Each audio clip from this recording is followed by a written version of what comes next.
الحمد لله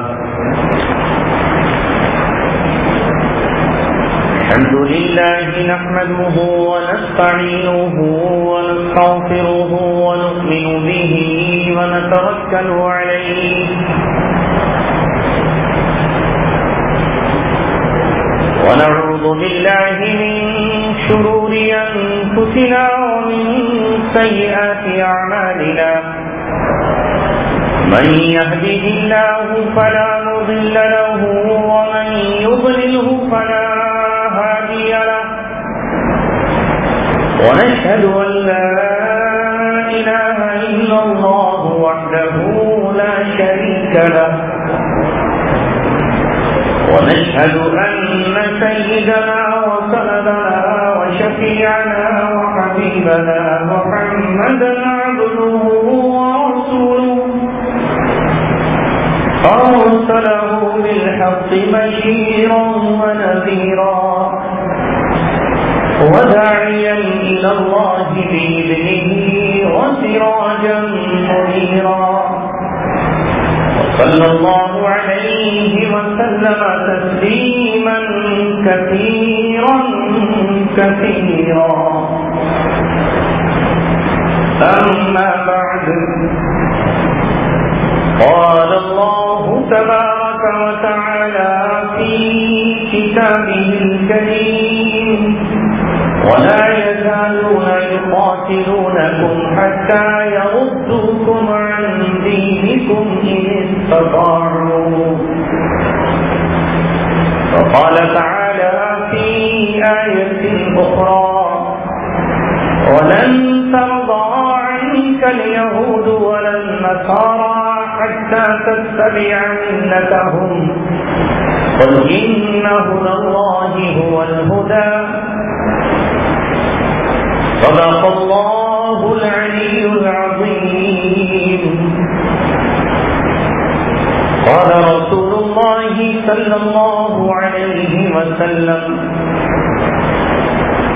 إن الله بعثني بالسيف وجعل رزقي تحت ظل رمحي وقال رسول الله صلى الله عليه وسلم إن الجنة تحت ظلال السيوف أو كما قال رسول الله صلى الله عليه وسلم صدق الله العلي العظيم وصدق رسوله النبي الكريم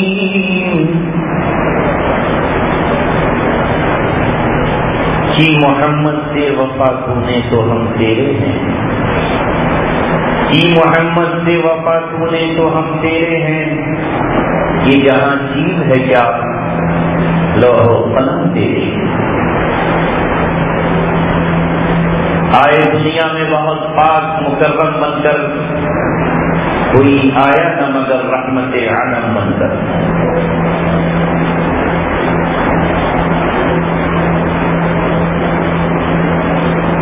محترم حضرات نوجوانان اسلام شہدائیان رسالت شمع رسالت کے پروانوں اللہ تبارک و تعالیٰ کے فضل اور اس کے کرم سے ہماری آج کی 29ویں تراویح مکمل ہوئی اور ہم 29ویں شب میں داخل ہو گئے. بہت ممکن ہے کہ آج کی رات کی آخری تراویح ہو اور کل ہلال عید نظر آ جائے. اس لیے آج کی رات بہت ہی اہم ترین رات ہے. ہمیں آج کی رات بھی پچھلی 7 راتوں کی طرح عبادت میں گزارنی چاہیے، اس لیے کہ نہیں معلوم یہی رات شب قدر ہو. کچھ نہیں کہہ سکتے.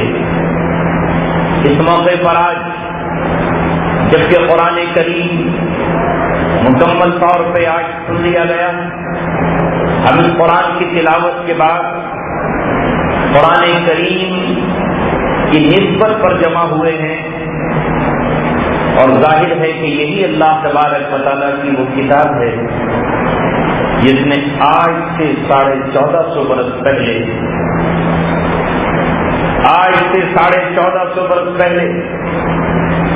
اس انسانیت کو راستہ دکھایا جو بھٹکی ہوئی، جو گمراہ،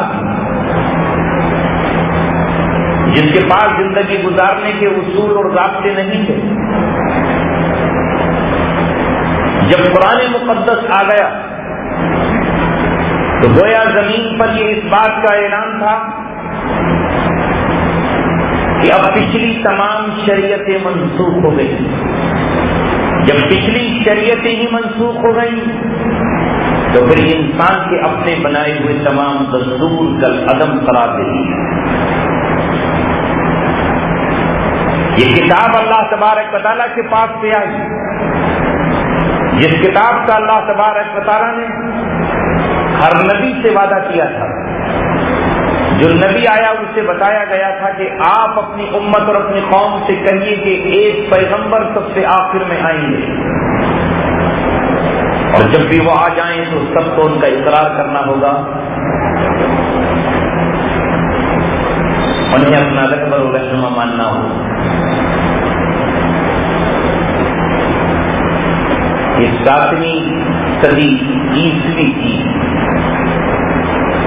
اس کا 10واں سال تھا۔ 610 عیسوی میں اللہ تبارک و تعالیٰ نے اس کتاب کے نازل کرنے کا فیصلہ فرما لیا، اور یہ کتاب اللہ تبارک و تعالیٰ نے نازل فرما دی۔ 13 سال مکے میں نازل ہوتی رہی، 10 سال مدینہ منورہ میں اترتی رہی۔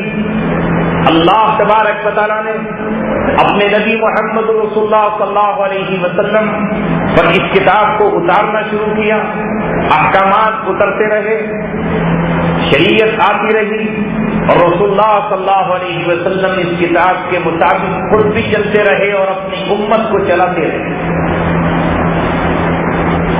لہذا آج مسلمانوں پر لازم اور واجب اور ضروری ہے کہ وہ نبی پاک صلی اللہ علیہ وسلم پر اترنے والی اس کتاب کو پورا پڑھیں اور سمجھنے کی کوشش کریں۔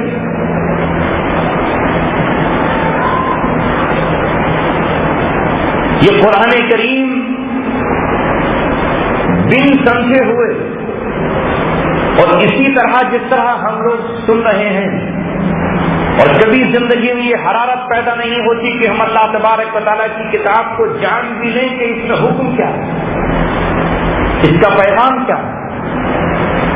وہ پیغام چاہے ہماری عقل میں آئے یا نہ آئے،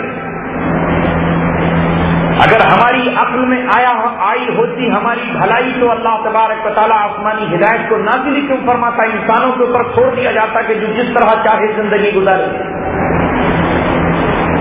کہ آپ اپنے 5 سال کے بچے کو آزاد چھوڑ دیں گے وہ جیسے چاہے کچھ کرے؟ کیا کسی پاگل کو اس طرح چھوڑ دیا جائے گا کہ وہ جو چاہے کرے؟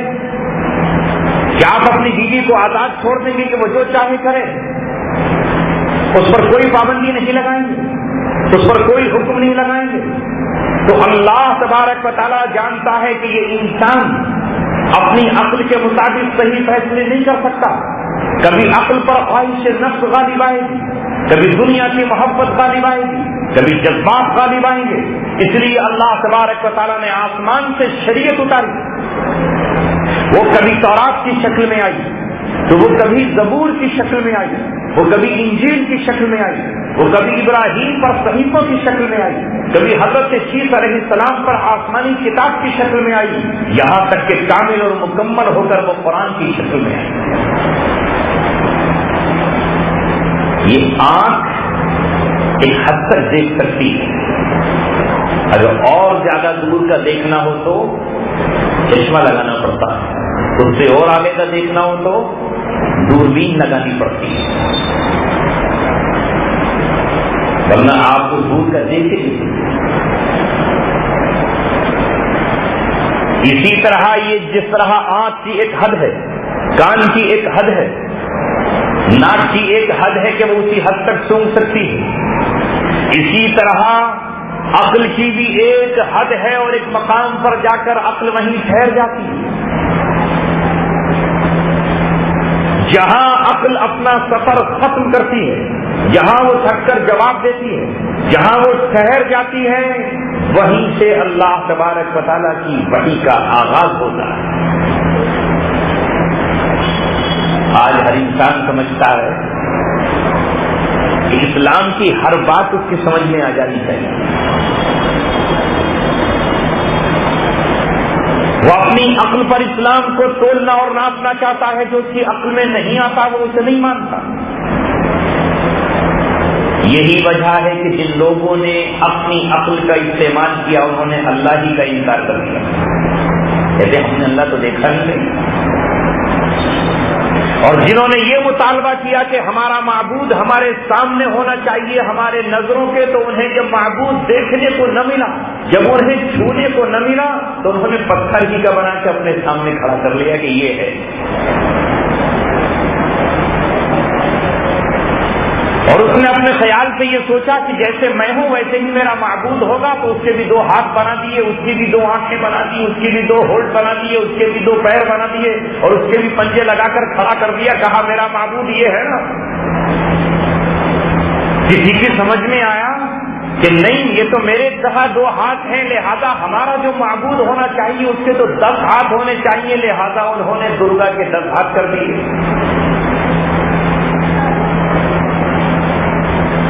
ان کی سمجھ نہیں آیا کہ اس کے 10 ہونے چاہیے، لہذا 10 نکال لیے، گائے تو اسی کے۔ کسی کے ذہن میں کچھ اور آیا کہ نہیں یہ تو بڑا غلط ہو گیا، اسے طاقتور ہونا چاہیے، تو نیچے کا دھڑ انسان کا کر دیا، اوپر کا دھڑ انہوں نے ہاتھی کا کر دیا، اور اسی کا نام گنیش رکھ دیا، اور اس کی عبادت کر رہے ہیں۔ اسی لیے اللہ تبارک و تعالیٰ نے اپنے پیغمبروں کو بھیج کر یہ بتایا کہ بن دیکھے اللہ تبارک و تعالیٰ پر ایمان لاؤ، الذین یؤمنون بالغیب، بن دیکھے ایمان لاؤ۔ اور جب نبی آ گیا تو اب نبی جو شریعت لے کر آیا ہے، تمہاری عقل مانے یا نہ مانے، تمہارا دل مانے یا نہ مانے، تمہاری آنکھ تسلیم کرے یا نہ تسلیم کرے، تمہیں ماننا ہے طوعا و کرہا۔ جس طرح کائنات کی ہر چیز اللہ تبارک و تعالیٰ کا حکم مان رہی ہے، سورج کو حکم ہے کہ تجھے آج نکلنا ہے، پھر چھپنا ہے، پھر نکلنا ہے، پھر چھپنا ہے۔ چاند کو حکم ہے اللہ تبارک و تعالیٰ کا تجھے چمکنا ہے، زمین کو حکم ہے اللہ تبارک و تعالیٰ کا طوعا و کرہا کہ آؤ، اگر ایسے نہیں آتے تو جبرن آؤ گے۔ اللہ تبارک و تعالیٰ یہ کہتا ہے کہ جب نبی آ گیا تو اب تمہارے عقل میں بات آئے یا نہ آئے، وہی تمہارے نفع کی ہے۔ یہ ہے ایمان بالغیب۔ جنہوں نے اپنی عقل کا استعمال کیا وہ دہری اور ناستک اور کمیونسٹ بن گئے، انہوں نے کہا کہ اللہ تبارک و تعالیٰ ہے ہی نہیں۔ اور جنہوں نے اور یہ استعمال کیا انہوں نے ہزاروں بت تراش لیے، لاکھوں تراش لیے، اور کہا یہی ہمارا معبود ہے، یہی سب کچھ ہمیں۔ میرے نوجوان دوستوں اور ساتھیوں، جب بھی نبی نے آ کر یہ تعلیمات پیش کی، ان کی قوم نے وہی بات کہی جو آج لوگ کہہ رہے ہیں۔ اس لیے آج لازم ہے ہر مسلمان پر کہ وہ یہ جانے کہ قرآن اللہ تبارک و تعالیٰ کی کتاب ہے۔ آپ ابو بکر صدیق کا نام جانتے ہیں، اور ابو جہل کو بھی آپ پہچانتے ہیں۔ آپ جانتے ہیں کہ ابو جہل کا نام ابو جہل نہیں تھا، کس نے رکھا اس کا یہ نام؟ اس کی قوم نے نہیں رکھا، اس کا نام تو ابو الحکم تھا، فیصلہ کرنے والا۔ مکے کی پارلیمنٹ میں کنڈیشن تھی کہ اس پارلیمنٹ کا رکن 40 سال کا آدمی بن سکتا ہے، جیسے آپ کے ملک کی پارلیمنٹ کا قانون ہے کہ 25 سال کا پرچہ بھر سکتا ہے، اس سے پہلے کا فارغ ہو جائے گا۔ وہاں 40 سال کا سمجھتے تھے کہ قابل شخص 40 سال کا ہوگا، لیکن ابو جہل کی قابلیت کا یہ عالم تھا کہ 30 سال کی عمر میں مکے کی پارلیمنٹ کے ممبر اسے بنا دیا گیا کہ اتنا چالاک، اتنا ہوشیار شخص ہے۔ اصل نام تھا عمرو، جو عمر جیسا لکھا جاتا ہے۔ باپ کا نام تھا ہشام، اصل نام تھا اس کا عمرو بن ہشام۔ لقب تھا ابو الحکم، فیصلوں کا باپ۔ لوگ اس سے فیصلہ کراتے تھے، اور ظاہر ہے کہ اس کے فیصلے بھی ایسے عجیب و غریب تھے کہ اس کے فیصلے پر ابلیس بھی اچھل گیا تھا مکہ۔ اتنا قابل آدمی تھا۔ یہ ابو جہل کس نے نام رکھا؟ یہ نام دیا محمد رسول اللہ صلی اللہ علیہ وسلم نے۔ اس کی یہ قابلیت کوئی کام نہیں آئی، اس لیے آپ نے فرمایا یہ جاہلوں کا باپ اور جاہلوں کا امام ہے۔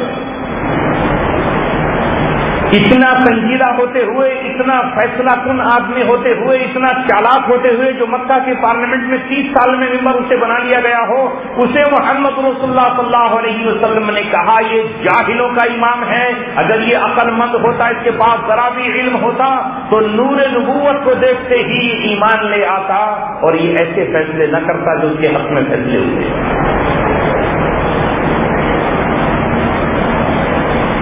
ایک طرف ابو بکر صدیق، جب آپ صلی اللہ علیہ وسلم طائف سے لوٹے تو اللہ تبارک و تعالیٰ نے طائف کے غم کے بعد، طائف کی خونریز گلیوں سے لوٹنے کے بعد، مایوسیوں کے بعد، اللہ تبارک و تعالیٰ نے پہلی اشارت تو محمد رسول اللہ صلی اللہ علیہ وسلم کو یہ سنائی کہ مقام نخلا میں جب آپ قرآن کریم کی تلاوت کے لیے بیٹھے تو جنات کی ایک جماعت آئی اور اس جماعت نے آپ کا قرآن سنا۔ آپ کو بتا کر نہیں گئی وہ، اور جا کر انہوں نے اپنے قبیلے میں جا کر کہا انا سمعنا قرآنا عجبا، آج تو ہم عجیب و غریب قرآن سن کر آ رہے ہیں، یہدی الی الرشد، جو ہدایت کی طرف رہنمائی کرتا ہے، فآمنا بہ، ہم اس قرآن پر ایمان لے آئے۔ سنتے ہی ایمان لے آئے جنات کی جماعت۔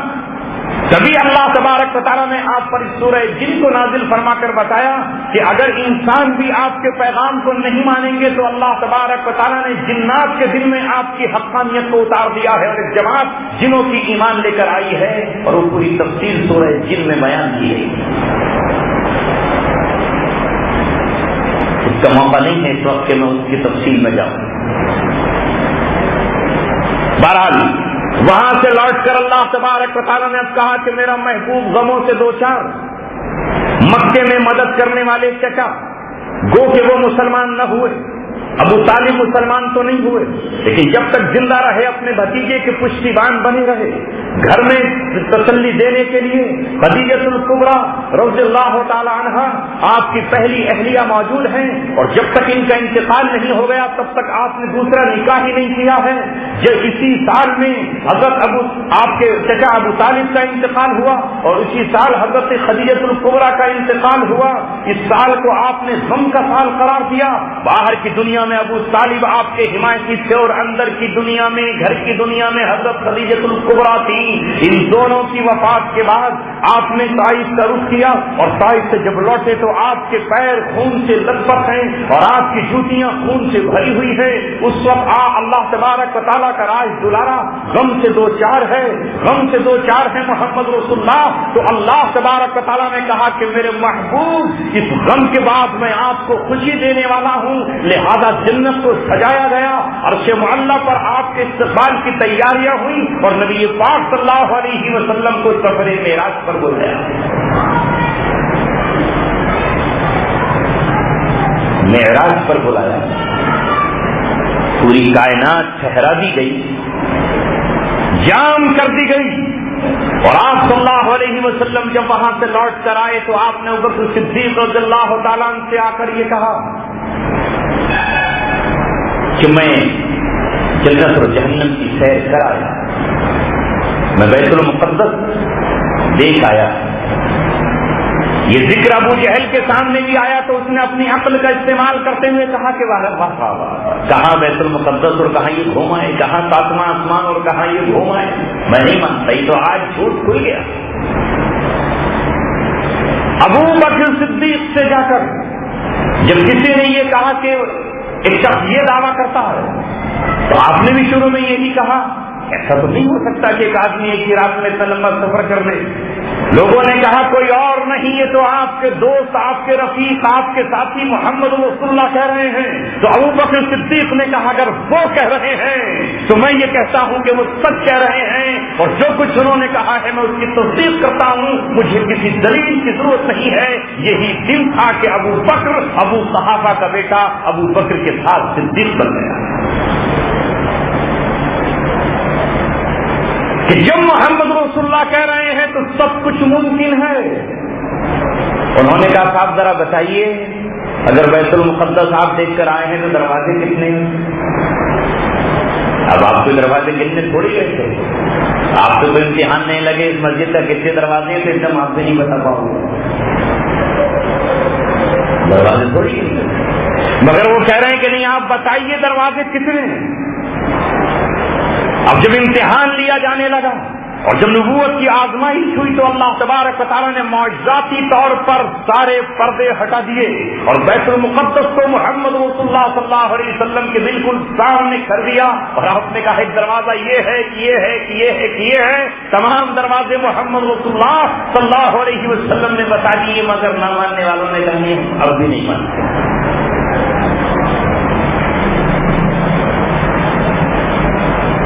قرآن اور محمد رسول اللہ صلی اللہ علیہ وسلم یہ وہ چیزیں نہیں ہیں جنہیں ہم اپنی عقل پر پرکھتے رہیں اور جو بات ہماری عقل میں آئے وہ ہم مان لیں اور جو ہماری عقل میں نہ آئے وہ ہم نہ مانیں۔ ہمیں آنکھ بند کر کے ایمان لانا ہوگا۔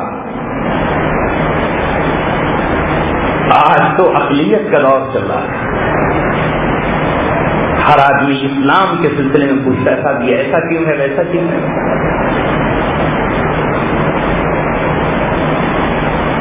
جب اس کو بتا دیا جائے جو رسول اللہ صلی اللہ علیہ وسلم نے بتایا وہ شریعت ہے، میری عقل میں آئے یا نہ آئے، مجھے معلوم ہو یا نہ ہو، میرے فلسفے میں وہ بات آتی ہو یا نہ آتی ہو، ہمیں کوئی اختیار نہیں ہے۔ ہمیں سمیعنا و اطعنا کا حکم دیا گیا ہے کہ ہم نے سنا اور ہم نے اطاعت کر لی۔ یہ کیفیت قرآن نے یہودیوں کی بیان کی ہے جنہوں نے کہا سمیعنا و عصینا، ہاں ہم نے سن لیا مانیں گے نہیں تو نہیں۔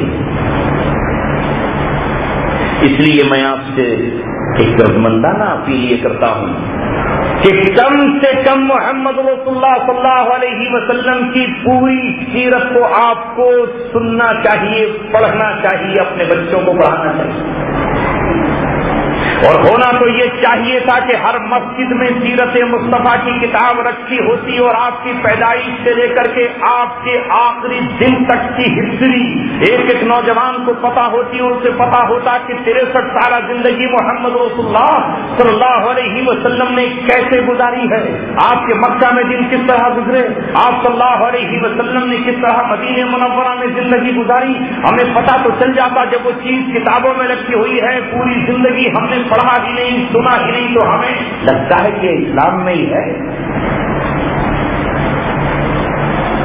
جب قرآن مقدس کی آیات ہم نے پڑھی اور سنی ہی نہیں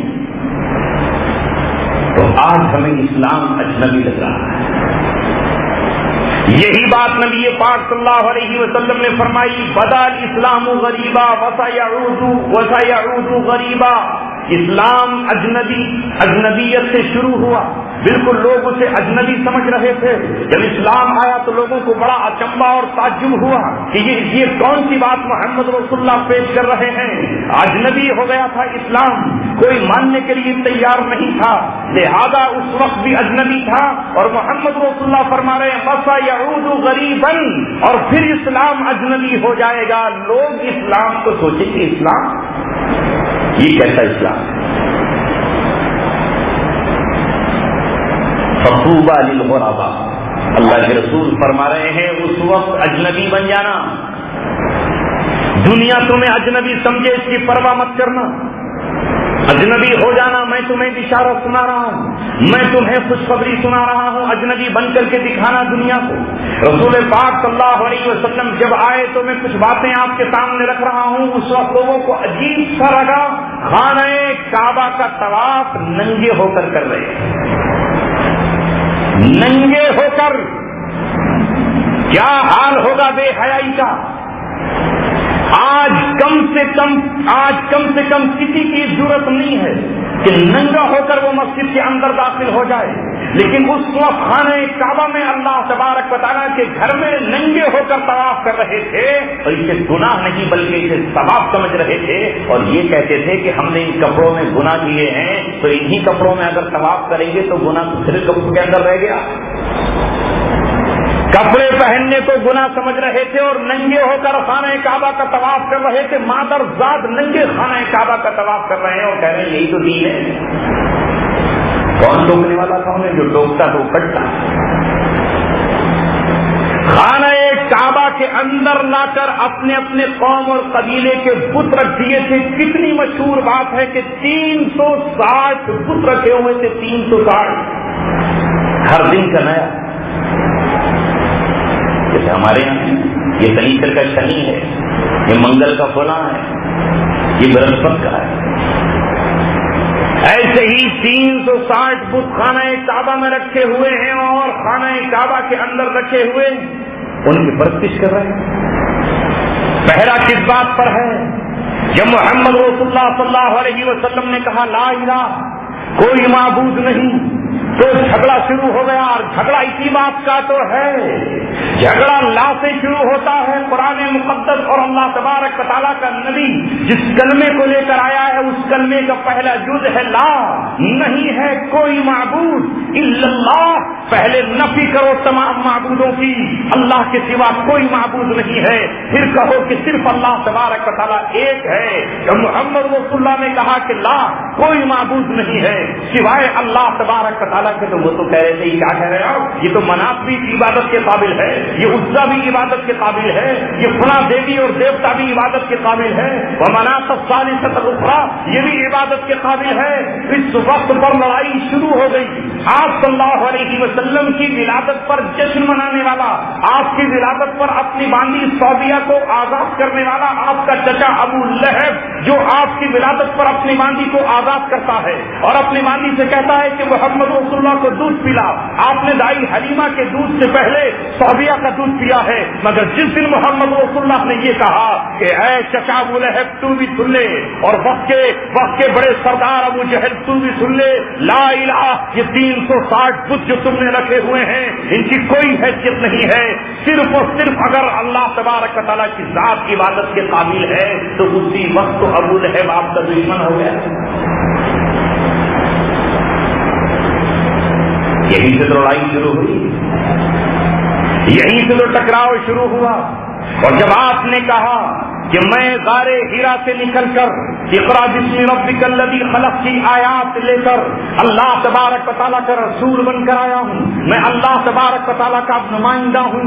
اب میری حیثیت محمد ابن عبداللہ کی نہیں ہے, اب مجھے ابو طالب کا بھتیجا مت سمجھو, میں اللہ تبارک و تعالیٰ کا پیغمبر اور رسول ہوں. تو ظاہر ہے کہ آپ نے جب یہ آ کر اعلان کیا کہ میں جو کچھ کہوں گا وہ شریعت وہ اسلام ہے, تو یہاں سے خاندان اور پورا عرب آپ کے مخالف ہو. ٹکراؤ یہاں سے شروع ہوا.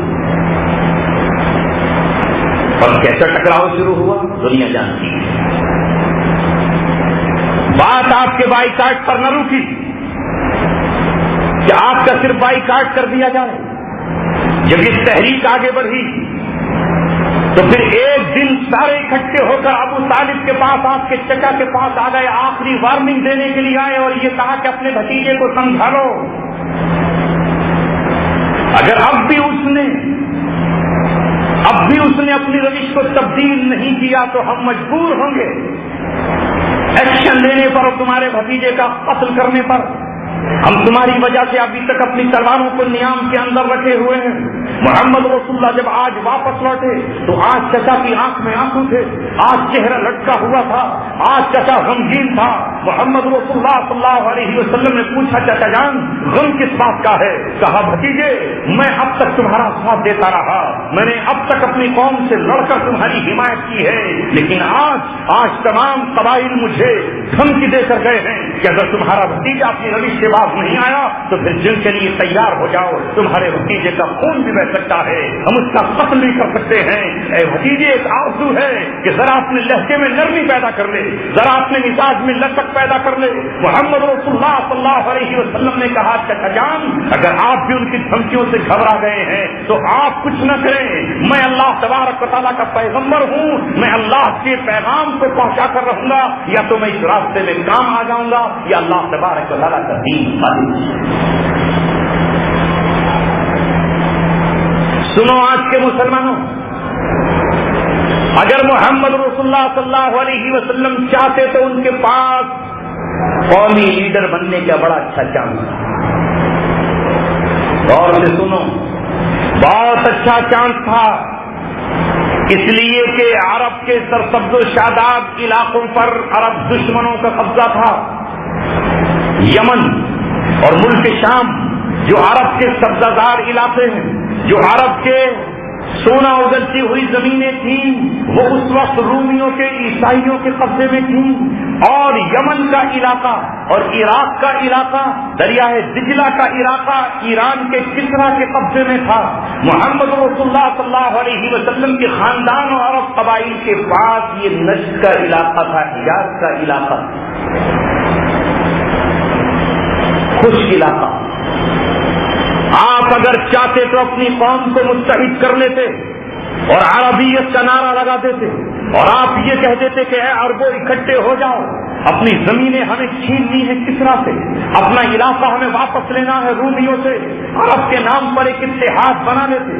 ابو جہل سے کوئی ٹکراؤ نہیں ہوتا، اس لیے کہ ولید بن مغیرہ جو ان کا بہت بڑا سردار تھا، جسے بڑا سنجیدہ مانا جاتا تھا، وہ محمد رسول اللہ کے پاس آ کر 3 باتیں پیش کر چکا تھا۔ اے بھتیجے، قوم میں اختلاف پیدا ہو گیا ہے، بھائی بھائی کا دشمن ہو گیا ہے، بیٹا باپ سے جدا ہو گیا ہے، ماں اولاد کو ترس رہی ہے، بہنیں بہنوں سے جدا ہیں، تو نے عرب کے خاندانوں کو پھاڑ دیا ہے، قبیلے ٹکڑے ٹکڑے ہو گئے ہیں۔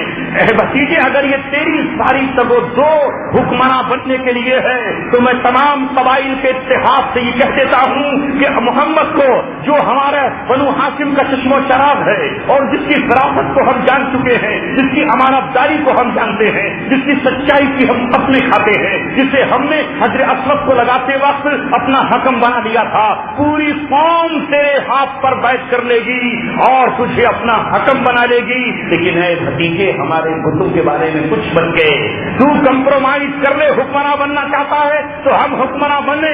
محمد رسول اللہ صلی اللہ علیہ وسلم کی جگہ کوئی اور ہوتا تو اس سے اچھا گولڈن چانس کون ہوتا کہ پہلے قوم کو اکٹھا کر لوں، بعد میں کچھ چل لیں گے۔ لیکن نبی ایسا نہیں کر سکتا۔ نبی نے ابتدا ہی میں پنجہ ڈال دیا، لا الہ الا اللہ کا اعلان کیا۔ دوسری آفر یہ تھی کہ بھتیجے، اگر اس کے ذریعے سے تمہیں مال چاہیے، دولت چاہیے تو ہمارے پاس بہت مال ہے، دولت ہے، میں خود اتنا بڑا رئیس ہوں کہ تائید سے لے کر کے مکہ تک میرے باغوں کا جال پھیلا ہوا ہے، کتنی دولت چاہیے بھتیجے بتاؤ، وہ تیرے قدموں میں نچھاور کر دیں۔ اور اگر یہ سب کچھ تیرا اس لیے ہے تو کسی شہزادی سے، کسی خوبصورت حسینہ سے نکاح کرنا چاہتا ہے، اس نے تجھے پاگل کر دیا ہے، دیوانہ بنا دیا ہے۔ جیسا کہ وہ سمجھ رہے تھے، اپنے خیال میں سمجھ رہے تھے، تو اشارہ کر کس خاندان کی بیٹی چاہیے، اشارہ کر کس سردار کی لڑکی تجھے چاہیے، ہم تیرا نکاح کرا دیں گے۔ محمد رسول اللہ صلی اللہ علیہ وسلم نے کہا، سنو ولید بن مغیرہ، مجھ پر اللہ تبارک و تعالیٰ کی کتاب اتری ہے، قرآن پڑھ کر سنا دیا، کہا میں اس کو نافذ کرنے سے پودا نہیں دیا ہے۔ اگر چاہتے تو اس وقت آپ عربوں کے لیڈر بن کر آگے کھڑے ہو جاتے، کوئی جھگڑا نہیں ہوتا، کوئی ٹکراؤ نہیں ہوتا۔ مگر جب حجت پوری ہو گئی اور ادھر سے آفر آنے لگی اور انہوں نے یہاں تک کہہ دیا کہ جب دیکھ لیا انہوں نے کہ محمد رسول اللہ کا قافلہ پٹنے کے قابل نہیں ہے، اب اسے ہم شکست نہیں دے سکتے، مکے ہی کے اندر محمد رسول اللہ کی جماعت تیار ہو گئی۔ جس دن حضرت حمزہ نے ایمان قبول کیا، اسلام کو ایک سپہ سالار ملا، اب محمد رسول اللہ کو انتظار تھا ایک اور طاقت میرے ساتھ آ جائے۔ اللہ تبارک و تعالیٰ سے کہا یا تو اس ابو الحکم کو، عمرو بن ہشام کو اللہ ایمان کی دولت سے مالا مال کر دے، یا خطاب کے بیٹے عمر کو اسلام کی دولت سے سرفراز کر دے۔ اللہ تبارک و تعالیٰ نے آپ کی دعا حضرت عمر کے حق میں قبول فرما لی۔ جس دن حضرت عمر رضی اللہ تعالیٰ اسلام میں داخل ہوئے، اب تک 39 مسلمان ہوئے تھے، حضرت عمر 40 سے مسلمان ہیں۔ مسلمان ہوتے ہی دار ارقم سے یہ قافلہ نکلا۔ اب اس قافلے کی زبانوں پر وطنیت کا نعرہ نہیں تھا، قومیت کا نعرہ نہیں تھا، عربیت کا نعرہ نہیں تھا، قریشیت کا نعرہ نہیں تھا، بنو ہاشم کے نعرے نہیں تھے، بلکہ اب اس جماعت اور اس لشکر کے لبوں پر اللہ کی تکبیر کا نعرہ تھا۔ آگے حضرت عمر ابن خطاب کی تلوار فضا میں لہرا رہی ہے، پیچھے حضرت حمزہ کی تلوار بجلی کی طرح توند رہی ہے۔ یہاں سے یہ 40 لوگ نکلے ہیں اور ان 40 لوگوں نے مکہ کی زمین کو دہلا کر رکھ دیا، اور جاتے ہی اسی وقت خانہ کعبہ میں حضرت عمر نے کہا جس کی ماں رونا چاہتی ہے اور جس کا باپ تڑپنا چاہتا ہے وہ اب مسلمانوں کو روک کر دکھائے، اب ہم یہاں اعلان نماز ادا کریں گے۔ اور ادا ہوئی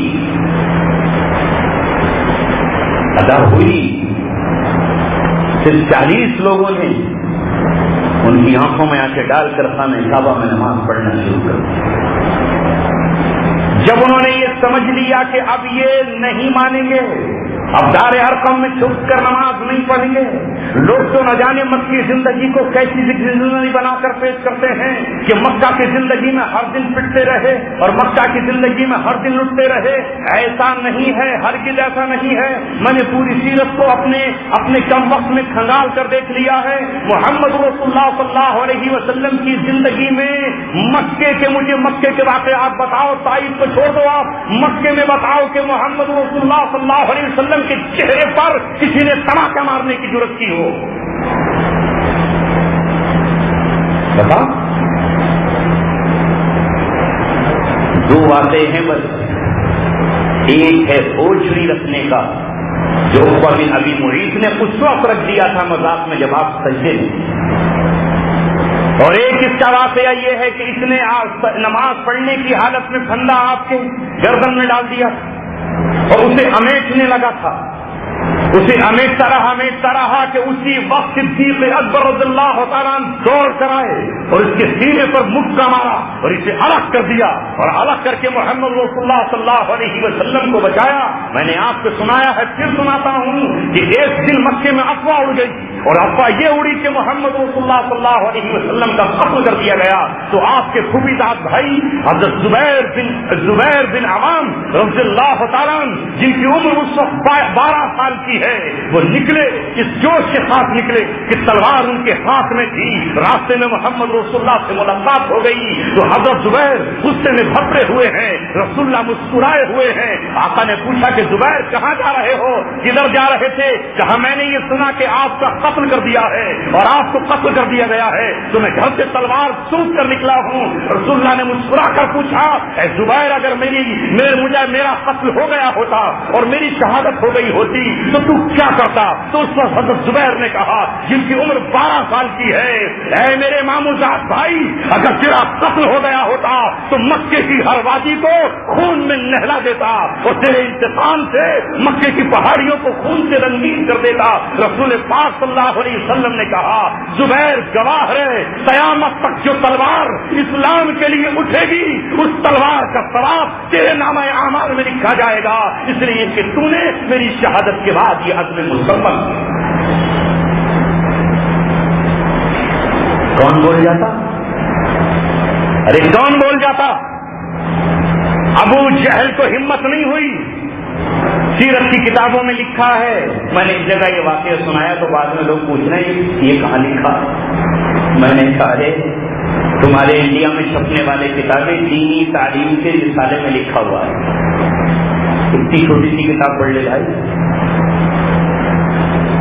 کہ ایک دن محمد رسول اللہ صلی اللہ علیہ وسلم خانہ کعبہ میں، ابو جہل بڑبڑاتا تو تھا، برا بھلا تو اس نے کہا، یہ سب کچھ کیا، محمد رسول اللہ صلی اللہ علیہ وسلم سر جھکائے بیٹھے رہے، سوچتے رہے، غم میں تھے کہ ایک عورت وہاں یہ بات سن رہی ہے۔ اچانک حضرت حمزہ شکار کھیل کے آ رہے ہیں، مکے کے باہر اس عورت نے حضرت حمزہ سے کہا، تو ہے تمہاری زندگی پر، لعنت ہے تمہاری زندگی پر، افسوس ہے تمہاری زندگی پر کہ تمہارے یتیم بھتیجے کو ابو جہل نہ جانے کیا کیا کہہ رہا تھا اور تم اپنے بھتیجے کا ساتھ نہیں دیتے۔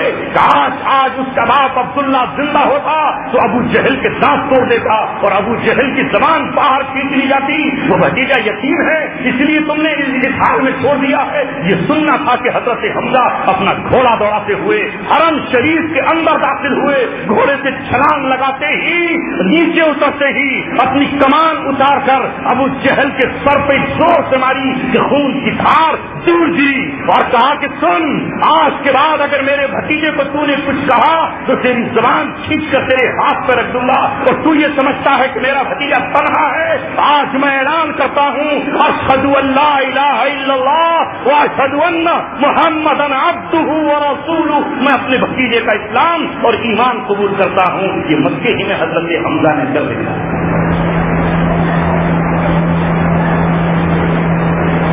صحابہ کی مکی زندگی بھی اولو العزم مسلمانوں کی زندگی تھی، جمع مرد بہادروں کی زندگی تھی۔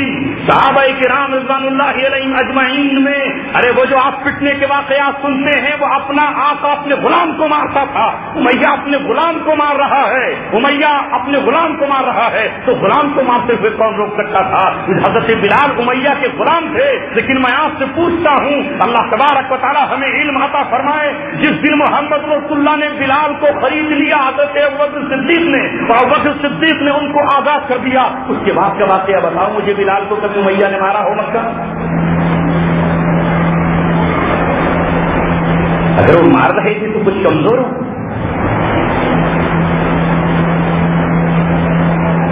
محمد رسول اللہ صلی اللہ علیہ وسلم کے چچا حضرت حمزہ سے کوئی ٹکرایا؟ حضرت عمر سے کوئی بولا؟ وہ تو اپنے گھر کی بات کی کہ شروع میں اسلام لائے حضرت عثمان کو چچا نے ان پر، وہ تو چچا تھے، چچا بھتیجے کو کر رہا، یہ باپ اپنے بیٹے کو ستا رہا، وہ تو بیٹا ہے۔ یہی وجہ ہے کہ نبی پاک صلی اللہ علیہ وسلم کے دیوانوں نے مکہ میں بھی شام کی زندگی گزاری، اور جب یہ طاقت بن گئی تو انہوں نے یہ فیصلہ کیا کہ کمپرومائز کر دو۔ تب وہ آئے اور آ کر یہ کہا کہ اللہ کے رسول، کعبے کو بانٹ دو، آدھا تمہارا آدھا ہمارا، یا تو زمین بانٹ لو یا زمان بانٹ لو، وقت بانٹ لو، زمانہ بانٹ لو، 6 مہینے تمہارا 6 مہینے ہمارا، یا جگہ بانٹ لو، آدھی تمہاری آدھی ہماری، کمپرومائز کا کوئی راستہ اختیار کر لو۔ اس وقت وہ 3 آفریں دی کہ آپ ہمارے قومی لیڈر بن جاؤ، آپ نے ٹھکرا دیا، آپ مال اور خزانہ حاصل کرنا چاہتے ہو لے لو، آپ نے منع کر دیا، آپ کوئی عورت چاہتے ہو آپ نے انکار کر دیا۔ اب یہاں کمپرومائز کی یہ صورت لے کر آئے کہ آپ اپنے دین پر قائم رہیں، لیکن صبح آپ اپنی نماز پڑھ لیں، شام کو تو ہمیں اپنا کچھ کرنے دیں، جتنا تمہارا ہے اتنا ہی ہمارا ہے۔ اس وقت اللہ تبارک و تعالیٰ نے محمد رسول اللہ صلی اللہ علیہ وسلم پر وہ آیت اتاری جو ہر نبی پر اترا کرتی ہے۔ اس ملک کے رہنے والے کافروں کو نبی کی طرف سے یہ کہہ دیا جاتا ہے کہ ہم تم سے بری ہیں، ہمارا تمہارا کوئی لینا دینا نہیں ہے۔ ہاں وہی آیت اتری جو آپ میں سے ہر ایک کو یاد ہے، قل یا ایھا الکافرون لا اعبد ما تعبدون، اے کافروں سن لو، لا اعبد ما تعبدون، میں نہیں عبادت کرتا ہوں اس کی جس کی تم عبادت کرتے ہو، ولا انتم عابدون ما اعبد، تم اس کی عبادت نہیں کرنے والے ہو جس کی میں عبادت کر رہا ہوں، ولا انا عابد ما عبدتم، اور میں ہرگز کسی حال میں عبادت نہیں کر سکتا، نہیں کروں گا، نہ آج نہ کل نہ پرسوں، جس کی تم نے عبادت کی ہے. لکم دینکم ولی دین, تمہارے لیے تمہارا بدلہ ہے, میرے لیے میرا بدلہ ہے. سن لو, تمہارا میرا کوئی کمپرومائز نہیں ہوگا. اس اعلان برات کے بعد نبی کو حکم ہو جاتا ہے کہ اب اس قوم سے نکل جائیے, اب ہجرت کر کے چلے جائیے. لہذا وہ نبی اس قوم کو, اس کا ملک اس کے منہ پہ مار کر چلا جاتا ہے اور اسے چھوڑ کر چلا جاتا ہے. اللہ تبارک و تعالیٰ نبی کو حکم دیتا ہے کہ دوسرے علاقے پر نکل جاؤ اور وہاں جا کر کے اپنی قوت اور طاقت کرنا اور پھر شان کے ساتھ آنا. اس شان کے ساتھ آنا ہجرت فتح کا پیش خیمہ ہوتی ہے. نبی جب ہجرت کر کے جاتا ہے تو اپنی قوم سے یہ کہہ کر چلا جاتا ہے کہ انتظار کرنا, ابھی تو میں جا رہا ہوں لیکن اس کے بعد میں آؤں گا. اللہ تبارک و تعالیٰ نے قرآن میں فرما دیا, ان الذی فرض علیک القرآن, وہ ذات جس نے آپ پر قرآن اتارا ہے, وہ ذات لرادتک الی معاد, وہ اللہ تبارک و تعالیٰ آپ کو اس جگہ دوبارہ لوٹا کے رکھے گا.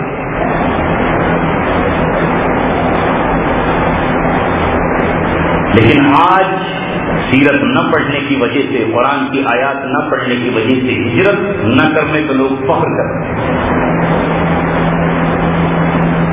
فخر کر رہے ہیں. لوگ کہتے ہیں صاحب فلاں صاحب نے تو صاف اعلان کر دیا تھا اتنی سن میں کہ میں کسی حال میں بھی ہجرت کر کے نہیں جاؤں گا, میں ہجرت نہیں کروں گا, ہجرت کرنے کو میں حرام سمجھتا ہوں, میں تو کفر کے بیچ رہوں گا, میں مشرکین کے بیچ رہوں گا, میں بت پرستوں کے بیچ رہوں گا, میں ہجرت کر کے نہیں جا سکتا. کسی نے بہانہ بنایا کہ میں اس مسجد کو چھوڑ کر نہیں جا سکتا. تو کس کا ماننے والا ہے؟ تیرا نبی محمد رسول اللہ صلی اللہ علیہ وسلم تو تمام مسجدوں کی ماں ام المساجد خانہ کعبہ کو چھوڑ کر جا رہا ہے اور ان کے ساتھ ابو بکر صدیق جا رہا ہے. اور جب محمد رسول اللہ چلے ہیں تو حضرت عمر ہجرت کر رہے ہیں, وہاں ام سلمہ ہجرت کر رہی ہیں, وہاں حضرت عثمان ہجرت کر رہے ہیں, وہاں صحابہ نے ہجرت پر اپنے گھوڑے شروع کر دیے. وہاں حضرت صہیب رومی نے یہ کہا, جب ان کو ہجرت سے روکا گیا تو صہیب رومی نے یہ کہا کہ اگر تم مجھے طاقت کے زور سے روکنا چاہو گے تو یاد رکھنا ترکش میرے کاندھے پہ لٹکا ہوا ہے, جب تک ترکش میں ایک بھی تیر رہے گا تمہاری آنکھوں میں اتارتا رہوں گا, تمہاری آنکھوں میں اتار کر جب تک چین سے نہیں بیٹھوں گا.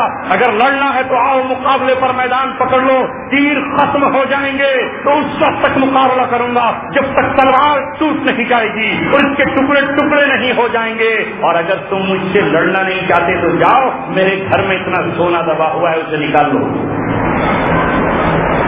وہ سمجھ گئے کہ صہیب رومی کی دھمکیاں خالی گیدڑ پکیاں نہیں, یہ تیر چلائے گا تو پھر آنکھ میں ہی جا کے لگے گا. کیا پتا تم جھوٹ بول رہے ہو, نہیں ہو خزانہ, کہا اپنے لوگ چھوڑ دو, مال نکل آئے تو چھوڑ دو. جا کے خزانہ کھودا, مال لیا, واپس لوٹے خوشی خوشی کا جاسو ہے, مال مل گیا, اب ہم تجھے چھوڑتے ہیں. ادھر گھوڑا نکلا, ادھر آسمان سے جبریل محمد رسول اللہ کے پاس آئے اور آ کر کہا وَمِنَ النَّاسِ مَن يَشْرِي نَفْسَهُ ابْتِغَاءَ مَرْضَاتِ اللَّهِ, کچھ لوگ وہ ہیں جو اللہ تبارک و تعالیٰ کے لیے اپنے جانوں کا سودا کر رہے ہیں. پہلے جان کا سودا کیا, جب تک مر نہیں جاؤں گا تم سے ہٹوں گا نہیں, ہجرت کر کے رہوں گا, اور پھر مال دے دیا. اللہ تبارک و تعالیٰ نے وہاں سے نکالا, لہٰذا ہجرت پر نکل گئے. ابو سلمہ اپنی بیٹی کو, اپنی بیوی کو چھوڑ کر نکل گئے, اپنے بیٹے ام سلمہ کو, حضرت سلمہ کو چھوڑ کر کے نکل گئے. مگر یہ کون سا دین ہے جو آج تک فخر کر رہا ہے کہ فلانے جھما کے حضرت نے تو یہ کہا کہ میں مشرکین کے بیچ رہوں گا, میں اس مسجد کو چھوڑ کر نہیں جا سکتا ہوں. ہمارا نبی خانہ کعبہ کو چھوڑ کر گیا, اور جس وقت چھوڑ کر جا رہے تھے اس وقت عثمان شیبی سے کہا تھا آج تو خانہ کعبہ کی چابیاں مجھے نہیں دیتا مت دے, لیکن یاد کر لے, نوٹ کر لے اپنی ڈائری میں, جس دن میں آؤں گا تو اس دن تجھ سے خانہ کعبہ کی چابیاں لے کر رہوں گا. آج تو چابیاں نہیں دے رہا ہے, لیکن کل یہ چابی تجھے مجھے دینی ہوگی. اور محمد رسول اللہ صلی اللہ علیہ وسلم کو یقین تھا, اس لیے اللہ تبارک و تعالیٰ سے کہہ رہے تھے رب ادخلنی مدخل صدق واخرجنی مخرج صدق. پہلے داخلے کی دعا مانگی, بعد میں نکلنے کی دعا مانگی.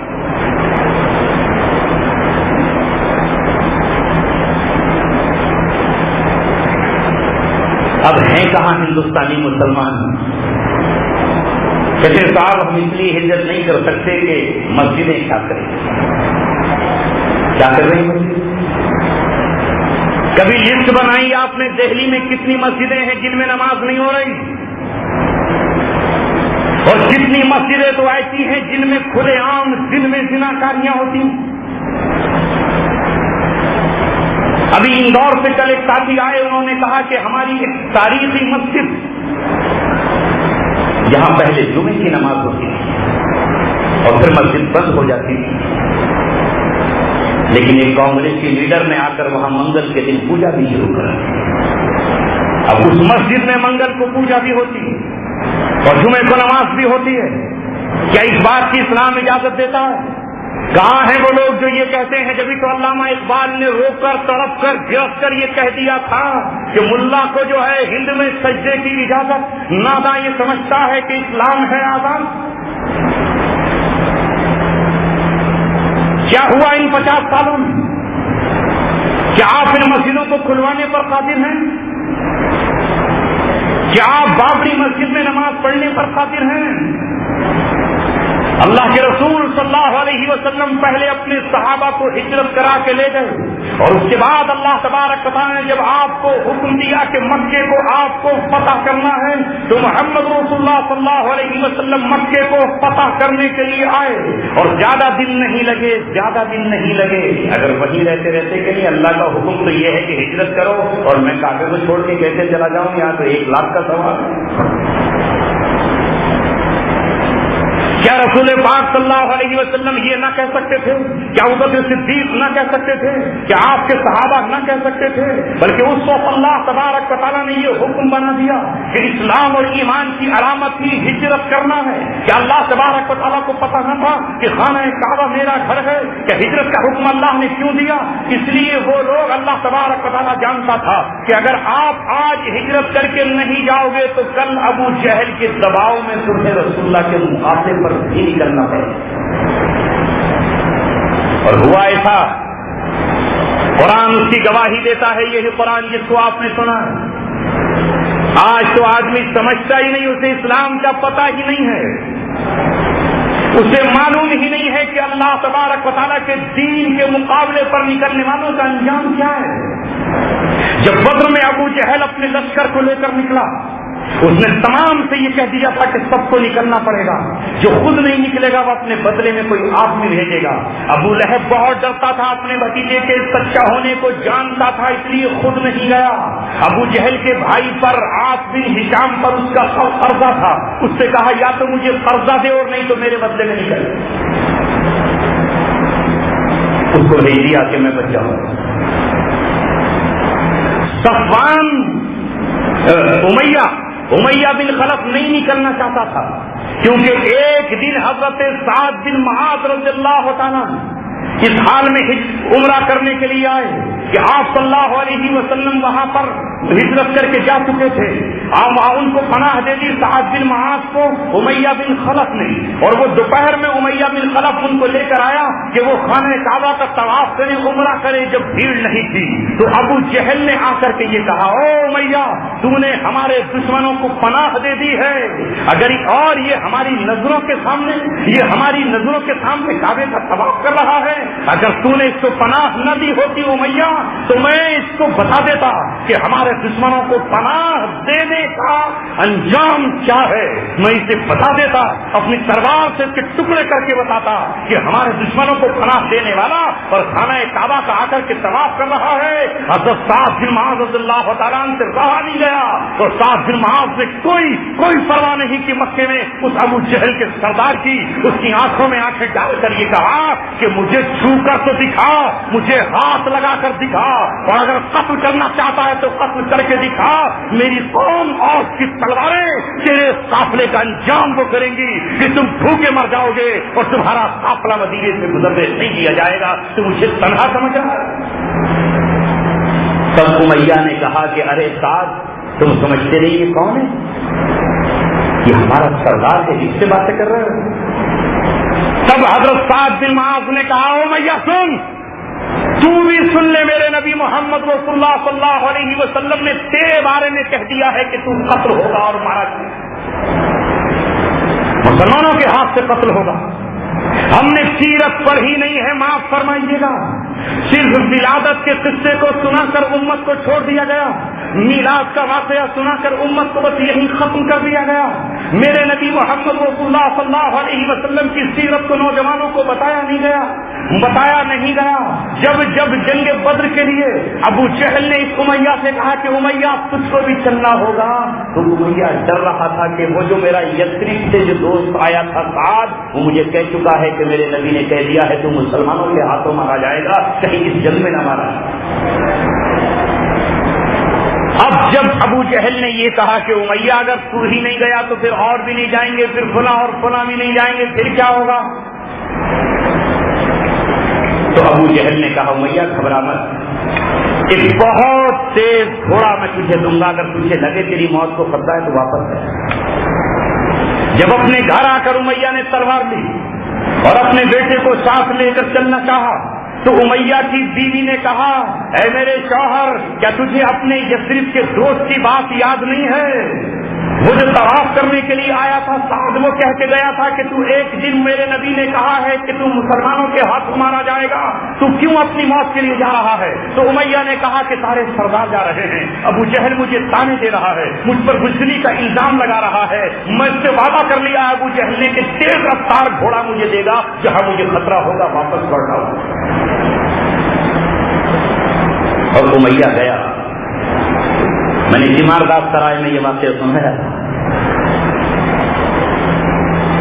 امیہ میدان بدر میں پہنچا، سوچ رہا تھا کہ واپس آ جاؤں گا، تیز رفتار گھوڑا ہے، بیوی اس سے یہی گھبرا رہی تھی، لیکن امیہ کی موت جب لکھی تھی محمد رسول اللہ صلی اللہ علیہ وسلم نے کہہ دیا تھا کہ یہ مارا جائے گا، تو یہ ہوا کہ امیہ نے جب یہ دیکھا کہ لوگ پکڑے جا رہے ہیں اور قتل کر دیے گئے اور کچھ گرفتار ہو رہے ہیں، اس نے سوچا کہ پتہ نہیں کون مجھے پکڑ کر میرا سر قلم کر دے۔ تو عبد الرحمن بن عوف جو اس کے دوست ہوا کرتے تھے، کیونکہ یہ بھی مالدار تھا، وہ بھی تاجر تھے، عبد الرحمن بن عوف کو آواز لگائی کہ مجھے اپنا قیدی ہی بنا دو۔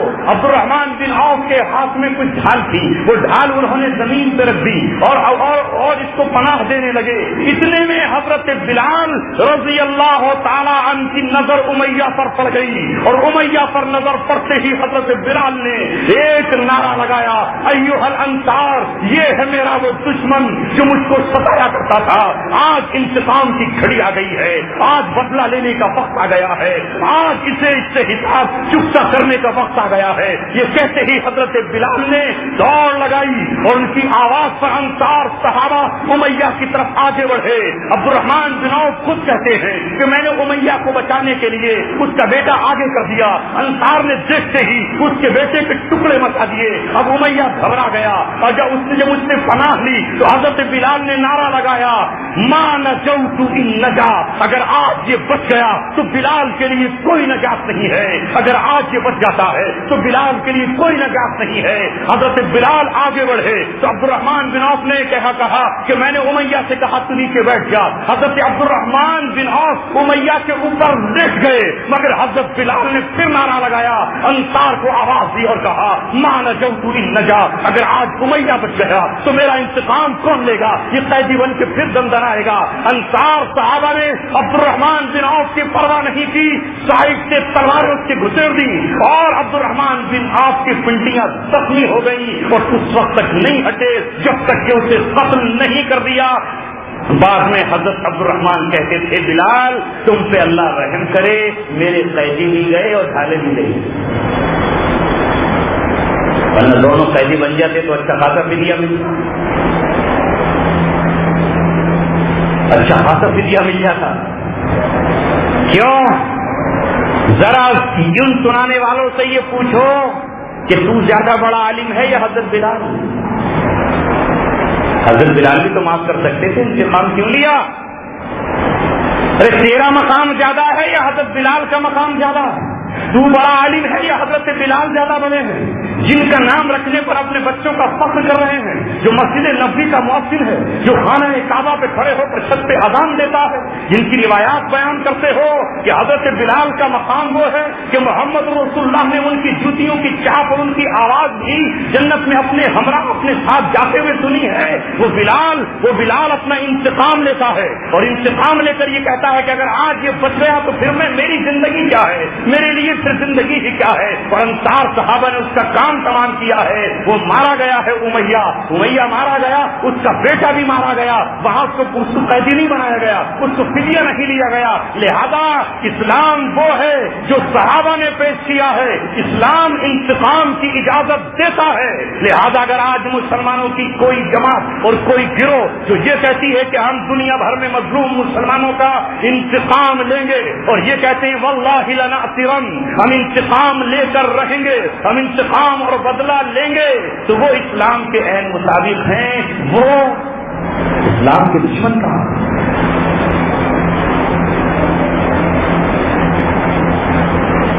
لوگ آج پوچھتے ہیں کیا کیا باتیں پوچھتے ہیں کہ صاحب اسلام میں تو کبھی کچھ ہوا ہی نہیں۔ اچھا تم نے اسلام کی تاریخ پڑھی ہے؟ اسلام کی تاریخ پڑھی ہے تم نے؟ ذرا یہ بتاؤ۔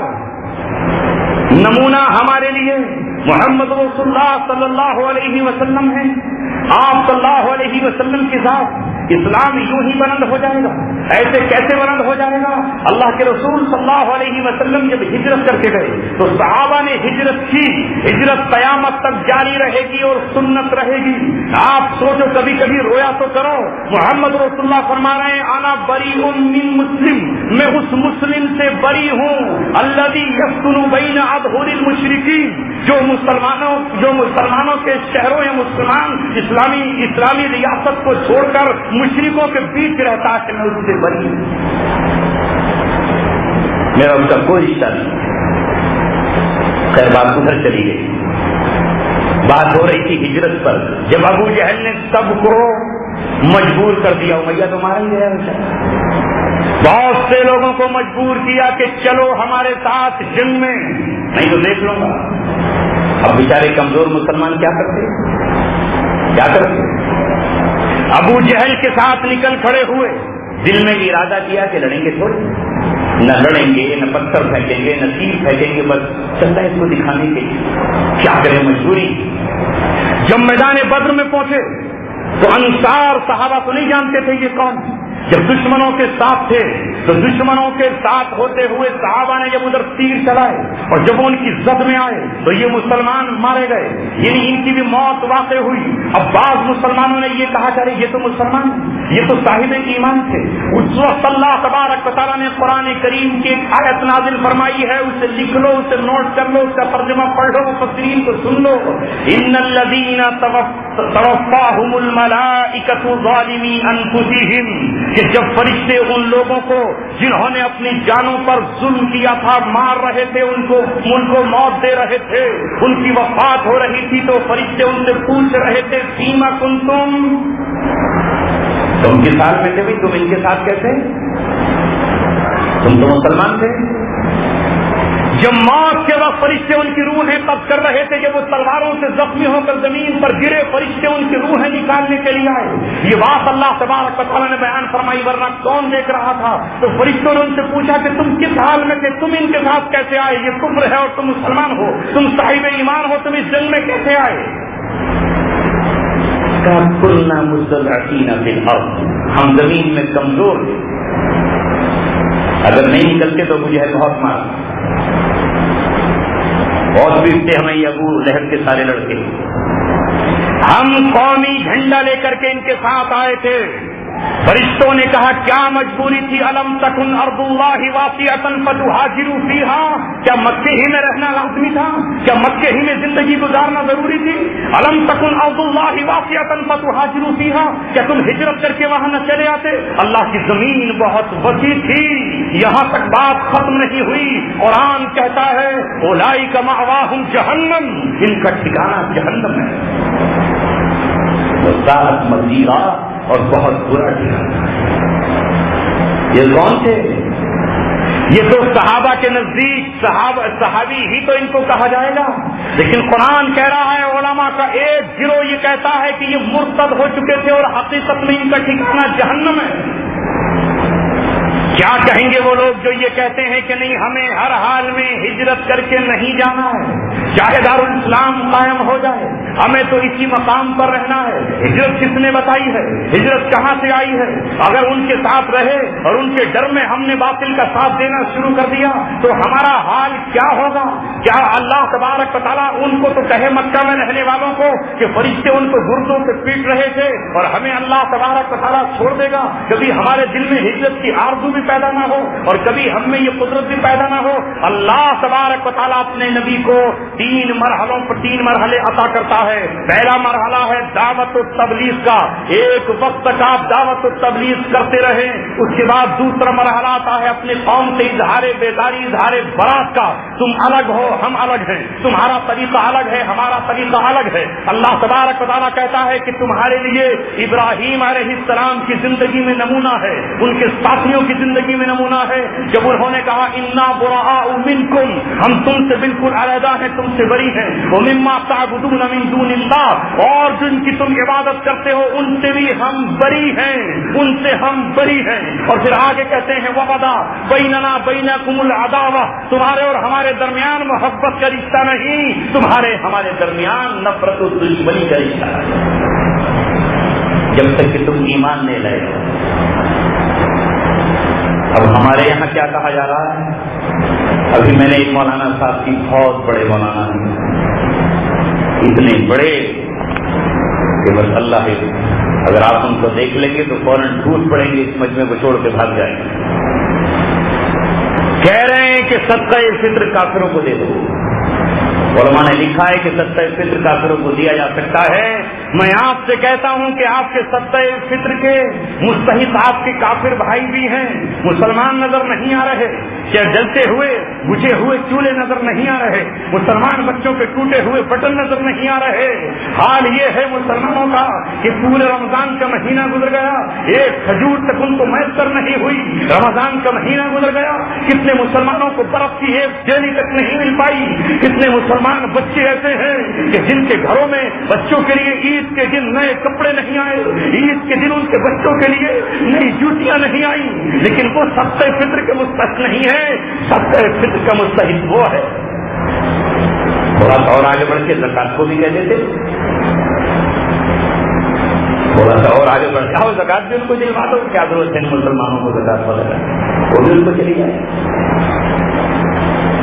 اور خود کہہ رہے ہیں کہ عید کے بعد ہمیں سوریہ نمسکار کے خلاف کمپین کرنی ہے، سوریہ نمسکار کے خلاف ہم نکلیں گے تو لوگوں ہمیں سپریم کورٹ میں مقدمہ ڈالنا ہے، اس مقدمے کی ایک پیشی پر 1.5 کروڑ روپیہ خرچ ہوگا۔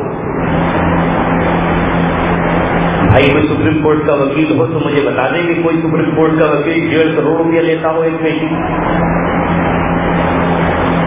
ایک پیشی پہ 1.5 کروڑ روپیہ جاتا ہے، سپریم کورٹ کا کون سا وکیل لیتا ہے؟ میں تو سپریم کورٹ کے وکیل سید شکیل صاحب کو جانتا ہوں، کہتے ہیں منیمم 50,000 روپے ہم لے لیتے، آپ کہتے تو 25,000 بھی لے لیتے۔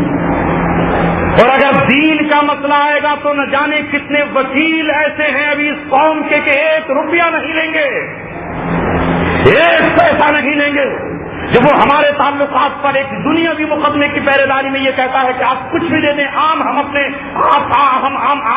عام آدمی سے 50,000 لیتے ہیں، آپ 25 دے دیں، 10,000 دے دیں، جب اسلام کا مسئلہ آئے گا تو 1.5 کروڑ لے گا، اور پھر آگے بڑھ کر یہ کہتے ہیں کہ کیا اس قوم کے لیے مشکل ہے کہ وہ 150 کروڑ روپے اکٹھا کر کے ہمیں دے دیں؟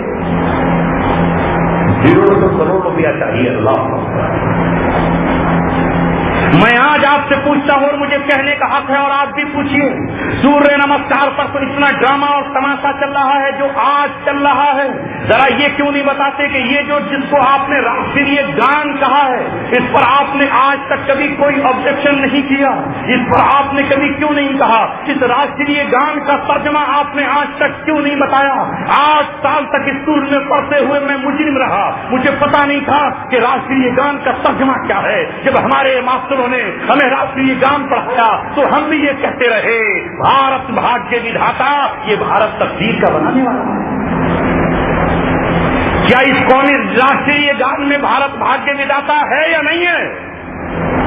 تو بھارت بھاگیہ وداتا کے کیا معنی ہے؟ بھاگیہ کہتے ہیں قسمت کو، اور وداتا قسمت کا بنانے والا۔ تو کیا یہ شرک نہیں ہے؟ جب وندے ماترم گیت شرک ہے تو کیا یہ راشٹریہ گان شرک نہیں ہے؟ آپ 47 سے لے کے آج تک اسے کیوں چھپاتے رہے؟ یہ تو ہمیں کہنے کا اس لیے ہمت ہو گئی کہ اب کلیان سنگھ نے اس ملک کے گورنر نے اس جیت کو کہہ دیا کہ یہ جیت بوکس ہے، پودا ہے، اسے ہم نہیں مانیں گے۔ اس میں جو ادھینائک کہا گیا ہے وہ ایک انگریز جنرل کو سلامی دینے کے لیے کہا گیا تھا، وہ کہہ رہا ہے کہ ہم اسے نہیں مانتے، وہ دیش کا غدار نہیں ہے، وہ ملک کا غدار نہیں ہے۔ اس ملک کا وزیر اعظم راج گھاٹ پر بیٹھ کر اس ترنگے پرچم سے پرچم سے اپنا پسینہ پہنچ رہا ہے اور اپنے پیروں میں اس پرچم کو ڈالے ہوئے ہے، وہ ملک کا غدار نہیں ہے۔ وہ کہہ رہا ہے کہ اس پرچم کی کوئی حیثیت نہیں ہے ہمارے یہاں۔ راشٹریہ سوئم سیوک سنگھ کے ہیڈ کوارٹر میں ناگپور میں کبھی 15 اگست کی تقریب نہیں منائی جاتی، وہ اس قانون کو نہیں مانتے، اور تو ہم سے یہ کہتا ہے کہ نہیں ہم اس قانون کے دائرے میں رہ کر کام کریں گے۔ کل کو قانون آ گیا تو کہے گا سورہ نمسکار بھی کر دو، تو قانون بن چکا ہے۔ یاد رکھو یہ قرآن آپ کو آ کر یہ کہتا ہے کہ آپ قرآن کے آنے کے بعد اللہ تبارک و تعالیٰ کے قانون کے پابند ہو چکے ہیں، چاہے جان چلی جائے، سمیہ کی طرح 2 ٹکڑے کرا دینا، مگر ابو جہل کا قانون مت ماننا، حضرت ذنیرہ کی طرح کوڑے برداشت کرنا، مگر اپنے مالک کا اور آقا کا قانون مت ماننا، حضرت بلال کی طرح کوڑے کھانا اور زمین پہ لیٹ جانا، مگر امیہ جیسوں کا قانون نہیں ماننا ہے۔ یہ قرآن ہمیں بتاتا ہے کہ خباب کی طرح سولی پہ چڑھ جانا، مگر اس وطن کا قانون مت ماننا جو مشرکانہ قانون ہو۔ اللہ کا قانون آ چکا ہے، محمد رسول اللہ کا غلام ماننا، اور اگر جان دینے پہ قادر نہ ہو تو جس طرح ممکن ہو حضرت جعفر طیار کی طرح، نبی کے داماد حضرت عثمان کی طرح، نبی کی بیٹی حضرت رقیہ کی طرح، ام حبیبہ نبی کی بیوی ام حبیبہ کی طرح، اگر تمہیں 50 سال سمندر پار ملے تو دوڑ کر وہاں چلے جانا، جیسے محمد رسول اللہ کے دیوانے حبشے میں پہنچ گئے، حبشہ میں پہنچ گئے، اور مدینہ سے پہلے حبشے کی ہجرت ہوئی، پھر اللہ تبارک و تعالیٰ نے مدینے کی ہجرت کو فرض اور لازم قرار دے دیا گیا۔ تب تک ہجرت ہوتی رہی جب تک محمد رسول اللہ صلی اللہ علیہ وسلم نے مکہ کو فتح نہیں کر لیا۔ 8ویں سال میں مکہ فتح ہو گیا، ہجرت کو 8 سال لگے، اور 8 سال میں اللہ تبارک و تعالیٰ نے مکہ فتح کر دیا۔ مکے سے پہلے خیبر فتح ہو گیا، خیبر سے پہلے حدیبیہ میں صلح ہو گئی۔ یاد رکھو مسلمانوں، آج دنیا یہ کہتی ہے کہ اسلام جنگوں کا دین نہیں ہے، غلط کہتی ہے۔ اسلام جنگوں کا دین ہے، اسلام ہی میں تو جنگیں ہوئی ہیں، پورا کا پورا دین جنگوں سے بھرا ہوا ہے۔ میرا نبی جب مدینے میں پہنچا ہے تو جنگوں کا آغاز ہو گیا ہے، عشیرہ نام کی جنگ ہوئی ہے، ابوا نام کی جنگ ہوئی ہے، بواس نام کی جنگ ہوئی ہے، سریہ عبداللہ بن جہش جنگ کے لیے روانہ کیا گیا ہے، حضرت حمزہ کا لشکر جنگ کے لیے روانہ ہوا ہے۔ محمد رسول اللہ اسی رمضان کے مہینے میں جو پہلا رمضان آیا ہے، 17 رمضان کو میدان بدر میں جنگ کے لیے نکلے ہیں، جو تاریخ کا پہلا معرکہ ہے، اور مسلمانوں نے وہاں کفر کی طاقت کو توڑ دیا ہے، اور کفر کی طاقت کو وہاں محمد رسول اللہ کے دیوانوں نے ختم کر دیا ہے۔ مقام آق الزبیہ پر آپ نے اسی عقبہ بن ابی معیط کو، جس نے آپ کی کمر پہ اوچھڑی رکھی تھی، جس نے آپ کی گردن میں ٹھنڈا ڈالا تھا، اسے معاف نہیں کیا، معاف نہیں کیا اسے۔ آپ کو مجھے پتا نہیں تو پتا کہاں سے ہوگا جب پڑھو گے نہیں؟ جب گلی ڈنڈا کھیلو گے تو پتا کیسے چلے گا؟ کتاب مجھے تو پتا نہیں، ایسو فور کیا ہوتا ہے؟ ارے پڑھو گے جب تو پتا چلے گا کہ بایو کیا ہے، سائنس کیا ہے۔ آپ جبھی تو پتا چلے گا آپ کو کہ آپ پانی کائے سے بنتا ہے، آکسیجن کیا ہے، ہائیڈروجن کیا ہے۔ مجھے تو نہیں جانتا، میں تو خالی پانی پیتا ہوں۔ جب مقام عرق الزبیہ پر محمد رسول اللہ آئے تو یہی عقبہ بن ابو معیط تھا، محمد رسول اللہ نے اس کو دیکھا اور دیکھ کر کہا کہ اسے بھی چھوڑ دیا، یہ گرفتار کرنے کے قابل ہے۔ عاصم بن ثابت رضی اللہ تعالیٰ عنہ کو اشارہ کیا، جب اسے قتل کرنے کے لیے چلے تو عقبہ بن ابی معیط نے کہا یہ سیرت کی کتاب میں لکھا ہے، پڑھو سیرت۔ اس نے کہا کہ اے رسول اللہ میرے بچوں کا کیا ہوگا؟ آپ نے فرمایا تیرے بچوں کے لیے آگ ہے۔ کیا وہ رحمت اللہ سے خارج ہو گئی؟ تیرے بچوں کے لیے آج ہے اسے معاف نہیں کیا. اور وہی ابی بن خلف جس نے محمد رسول اللہ سے یہ کہا تھا کہ میں نے گھوڑا پالا ہے، جس دن موقع آیا تو تجھے قتل کروں گا. آپ صلی اللہ علیہ وسلم نے مکہ ہی میں اس سے کہہ دیا تھا پڑھتے پڑھتے کانوں میں ڈاکے اندر داخل ہو چکی ہیں، سمینا و حسینہ والی کیفیت ہے. اس نے کہا تھا میں قتل کروں گا. محمد رسول اللہ نے کیا کہا تھا اس سے کہ انشاءاللہ تو نہیں، میں ہی تجھے قتل کروں گا. جب احد کے میدان میں وہ آیا اور محمد رسول اللہ کی طرف آیا، صحابہ نے کہا اللہ کے رسول چھوڑ دیجئے، تو محمد رسول اللہ نے کہا نہیں میں اسے پرومس کر رہا ہوں، اس کے چہرے کی میں قبول کر چکا ہوں، ہٹو. آپ صلی اللہ علیہ وسلم نے ایک صحابی کے ہاتھ سے خود اپنے ہاتھ میں برچھا لیا اور برچھا لے کر اس کے زور سے مارا کہ اس کی ہتھیلی ٹوٹ گئی اور زمین سے نیچے گئی. لکھنے والے ایسا لکھتے ہیں کہ ہلکی سی خراش ماری اللہ کے رسول نے. ہلکی سی خراش ماری تو گھوڑے سے کیوں گر گیا؟ ہتھیلی کیوں ٹوٹ گئی؟ ہلکی سی خراش ماری، ہلکی سی خراش سے گھوڑے سے گر جائے گا؟ اس زور سے زمین پر گرا کہ ہتھیلی ٹوٹ گئی اور اپنے مجمع میں جا کر چیخنے اور ڈکارنے لگا. محمد رسول اللہ کا ہاتھ معمولی تھا. آج کے میدان میں جب جتھے کے جتھے آئے اور جب لشکر کے لشکر آئے اور ایک وقت یہ آیا کہ صحابہ بھی جواب دے چکے، کمرے ان کی تیروں سے زخمی ہوئی اور حضرت سعد جب تیر چلا رہے تو محمد رسول اللہ نے کہا سعد ہٹ. اب محمد رسول اللہ نے خود اپنے ہاتھ میں کمان اٹھائی اور کمان اٹھا کر نبی پاک صلی اللہ علیہ وسلم نے خود کمان اپنے ہاتھ سے چلائی. یہ اتنا طاقتور ہاتھ تھا کہ رسول اللہ نے طاقت سے کھینچا کہ کمان ٹوٹ کے ٹکڑے ہو. سوچ رہے نبی پاک صلی اللہ علیہ وسلم کا ہاتھ ایسا ہوگا جیسے لڑکیوں کا بات. آج تو آدمی کہتا ہے حضرت آپ کے ہاتھ بڑے روئی کے گالے جیسے درانگی تو بزرگی کی علامت. ارے ہاتھ روئی کے گالے کی طرح نہ ہوں میں جب کبھی کچھ کر ہی نہیں رہا، نہ پتھر توڑ رہا ہے، نہ ہل چلا رہا ہے، نہ پھاوڑا چلا رہا ہے، کچھ نہیں کر رہا، رات دن بیٹھا ہی پڑا تو ہاتھ کو پھر عورت سے ہو ہی جائیں گے. یہی زبیر بن عوام ہے. اسی غزوہ بدر میں ایک شخص کے تاک کر جو تیر مارا اس کی آنکھ سے اندر نکل گیا. صحابہ آنکھوں کا نشانہ لینا جانتے تھے کہ وہ زمین پر گرا تو اس کے سینے پر زبیر بن عوام نے پیر رکھا اور پیر رکھ کر جب اپنے تیر کو کھینچا ہے تو وہ تیر ٹیڑھا ہو گیا. محمد رسول اللہ صلی اللہ علیہ وسلم نے کہا زبیر وہ تیر ہمیں ہدیے کے طور پر دے دے کہ تو نے اتنی طاقت سے مارا تھا کہ کھوپڑی میں گھس کر کے ٹیڑھا ہو گیا. یہ تیر حضرت رسول اللہ صلی اللہ علیہ وسلم کے پاس بطور امانت کے نام. حضرت زبیر بن عوام کے بیٹے عروہ سے لوگ پوچھتے تھے کہ تم اپنے ابا جان کی اس تلوار کو جانتے ہو کہ جو تلوار انہوں نے بدر میں استعمال کی تھی؟ تو حضرت عروہ نے کہا ہاں میں اپنے ابا جان کی اس تلوار کو جانتا ہوں. وہ تلوار وہ ہے جس میں لڑتے لڑتے میدان بدر میں دندانے پڑ گئے تھے، ٹوٹتے ٹوٹتے وہ آرے کی طرح سے ہو گئی تھی. میں اس تلوار کو جانتا ہوں. اور حضرت عروہ کے اتنا گہرا زخم آیا تھا، حضرت زبیر کے اتنا گہرا زخم آیا تھا کہ ان کے بچے اس زخم میں کھیلا کرتے.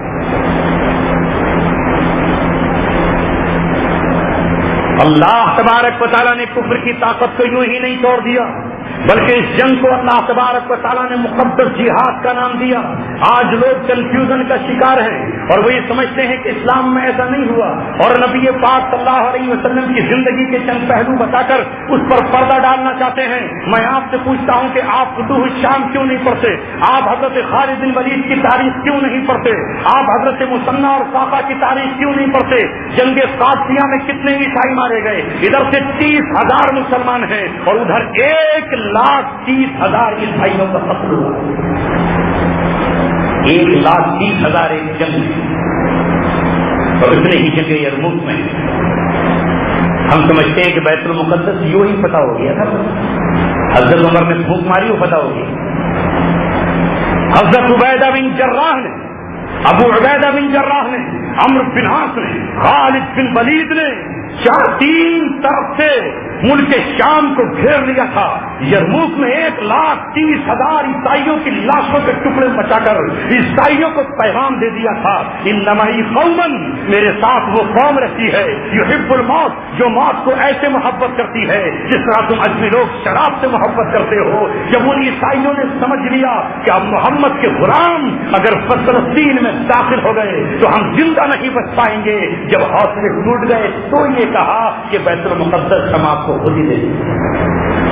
ایسی تھوڑی پتا ہو. اے میرے دوستو عزیزو، مقصود اللہ تبارک و تعالیٰ کا یہی ہے. وقت نہیں ہے لمبی اور تفصیلی بات کرنے. اسلام کون کہتا ہے؟ محمد رسول اللہ صلی اللہ علیہ وسلم کو اللہ تبارک و تعالیٰ نے تلوار کے ساتھ نہیں بھیجا. خود رسول اللہ فرما رہے ہیں ان اللہ بعثنی بالسیف، اللہ تعالیٰ نے مجھے تلوار کے ساتھ بھیجا ہے. وجعل رزقی تحت ظل رمحی، اور اللہ نے میرا رزق نیزے کے نیچے رکھا ہے. اللہ کے رسول صلی اللہ علیہ وسلم فرما رہے ہیں ان الجنت تحت ظلال السیوف، جنت تلواروں کے چھاؤں میں.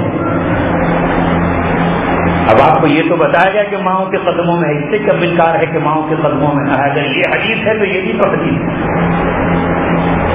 جنت تلواروں کی چھاؤں میں ہے. آپ کہتے ہیں اسلام میں تو تلوار ہے ہی. رسول پاک صلی اللہ علیہ وسلم کے پاس کتنا اسلحہ تھا، کتنی تلواریں ہے معلوم نہیں. احسن الفتاوی مفتی رشید احمد سدھیانوی نور اللہ مرقدہ 6 جلد احسن الفتاوی میں تفصیل دیکھتے ہیں. 11 تھی. کھانے کو پوری زندگی جو کی روٹی میسر، 1 مہینے تک چراغ نہیں جل رہا. 11 میں سے ایک حضرت علی کو دے دی جس کا نام ذوالفقار. کہتے ہو نا حضرت علی کو صاحب ذوالفقار. یہ ذوالفقار کیا تھی؟ یہ فقار کے معنی ہے 2 دھاری. ذوالفقار 2 دھاری تلوار. حضرت علی کی تلوار 2 دھاری تلوار تھی، جدھر پڑتی تھی ادھر سے کاٹ دیتی. تبھی ان کو صاحب ذوالفقار کہتے ہیں. یہ کس نے دی تھی ہدیے میں؟ محمد رسول اللہ صلی اللہ علیہ وسلم نے دی تھی. جب آپ نے خیبر کو فتح کیا تھا تو خیبر کی فتح میں محمد رسول اللہ صلی اللہ علیہ وسلم کو ایک بلٹ پروف جیکٹ ملی تھی، سینے پر باندھنے والی وہ زرہ ملی تھی جسے سینے پر باندھ کر حضرت داؤد علیہ السلام نے جالوت کا قتل کیا تھا. اس والی زرہ کو جو سینے پر باندھنے والی تھی، رسول پاک صلی اللہ علیہ وسلم نے کہا یہ حضرت داؤد کی ہے، یہ میں لوں گا. اور وہ آپ نے خود اپنے لیے اختیار فرمائی. وہ خود اختیار فرمائی تھی. آج لوگوں کی سمجھ میں نہیں آ رہا، کیونکہ اسلام ہم سے رخصت ہو کر کے اجنبی ہو گیا اور یہود و نصارہ کے ایجنٹوں نے اسلام ہم پر اجنبی بنا دیا. یہ حضرت عیسیٰ علیہ السلام کا دین نہیں ہے. میں نے کئی بار کہا اور پھر آپ سے کہتا ہوں، جب حضرت عیسیٰ ابن مریم علیہ السلام روئے زمین پر آئیں گے تو آنے کے بعد وہ سب سے پہلا کام کیا کریں گے مجھے یہ بتاؤ. آپ میں سے کچھ لوگ کہیں گے وہ 13 سال تک دعوت دیں گے، اس کے علاوہ کچھ نہیں کریں گے، کیونکہ رسول اللہ نے 13 سال تک کچھ نہیں کیا. آپ صحیح ہیں یا رسول پاک صلی اللہ علیہ وسلم صحیح، نبی پاک صلی اللہ علیہ وسلم کی احادیث صحیح ہیں. حضرت عیسیٰ علیہ السلام اس وقت اتریں گے، کہاں اتریں گے؟ سیریا کی دمشق کی جامع اموی کے سفید مینارے پر اتریں گے، جہاں حضرت مہدی رضی اللہ تعالیٰ اپنے مجاہدین کے ساتھ نماز فجر کی اقامت کہہ رہے ہوں گے.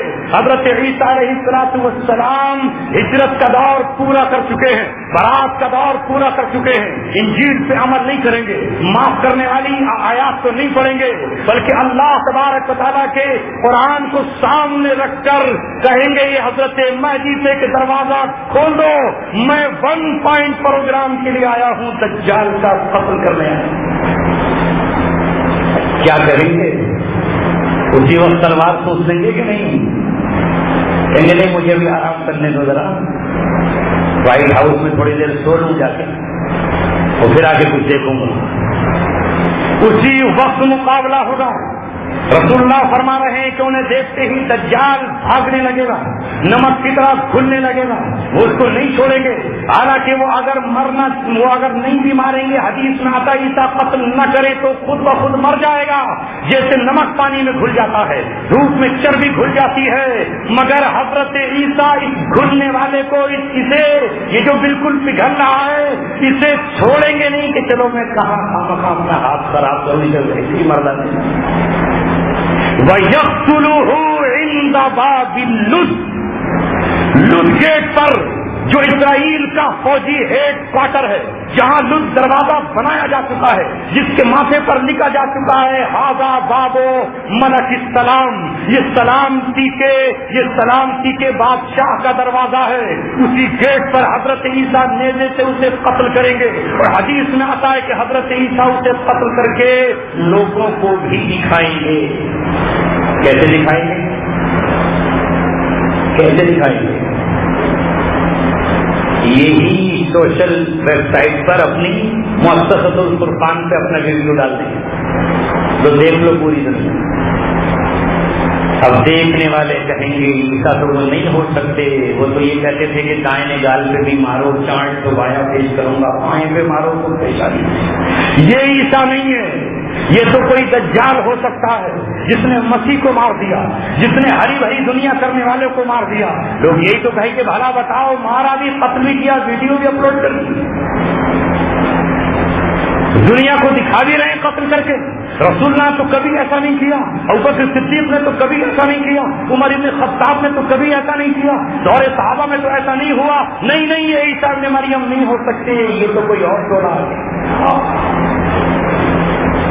پھر اس کے بعد جو قتل عام شروع ہوگا یہود کا، جو رسول پاک صلی اللہ علیہ وسلم فرما رہے ہیں کہ یہودی پتھروں کے پیچھے چھپ جائے گا مجھے پتھر بچا لے، پیڑ کے پیچھے چھپ جائے گا مجھے بچا لے، مکان کی بنیادوں میں چھپ جائے گا مجھے چھپا لے، اس وقت پیڑ بولیں گے، وہ پیڑ بولیں گے فَيَقُولُ الْحَجَرُ وَالشَّجَرُ یا عبد اللہ یا مسلم، اے مسلمان ورائی یہودی، میرے پیچھے چھپا ہوا ہے یہودی، کیا کر لے؟ پانی پلا دے، اسے ڈرا ہوا فَاقْتُلْهُ، اسے قتل کر دے، قتل کر دے، اسے لفظ قتل استعمال ہوگا، اسے قتل کر دے، یہودی ہے، پیڑ پتھر بول اٹھیں گے۔ میڈیا تو نہیں بتائے گا، میڈیا تو کہے گا کہ نہیں اسلام میں تو ایسا ہے ہی نہیں۔ اس وقت کیا ہو رہا ہوگا؟ کیا کوئی یہودی بچے گا؟ کیا کوئی نصرانی بچے گا؟ کوئی نہیں بچے گا، سب کے سب پوری روئے زمین پاک اور صاف کر دی جائے گی۔ حضرت عیسیٰ علیہ السلام کے ہاتھ میں حضرت موسیٰ کی شریعت نہیں ہوگی، حالانکہ حضرت موسیٰ کی شریعت میں بھی اللہ تعالیٰ نے ہجرت کے بعد مصر سے ان پر قتال فرض کر دیا تھا۔ انہوں نے اپنی قوم سے کہا تھا اے میری قوم بیت المقدس کو آزاد کرنا ہے، ارے ان کی قوم بھی جانتی تھی کہ ہاں قتال ہوتا ہے۔ کیا کہا تھا؟ اذهب انت وربك فقاتلا، اے موسیٰ تم اور تمہارا رب چلا جائے، ہم سے تو ہونے کا نہیں۔ یہ نہیں کہہ رہے تھے کہ یہ شریعت میں کہاں سے لے آئے، اے موسیٰ یہ کہاں سے لے آئے، یہ نہیں کہہ رہے تھے، بلکہ یہ کہہ رہے تھے ہمارے بس کی بات نہیں ہے۔ ان فیہا قوما جبارین، وہاں ایک طاقتور قوم رہتی ہے، اس کے ہوتے ہوئے ہم نہیں جائیں گے، تم اور تمہارا رب چلا جائے۔ اذهب انت وربك فقاتلا، اے موسیٰ تم اور تمہارا رب جا کر کے قتال کرے، تم ہو تو بچے طاقتور، ہمیں کیوں لے جائے؟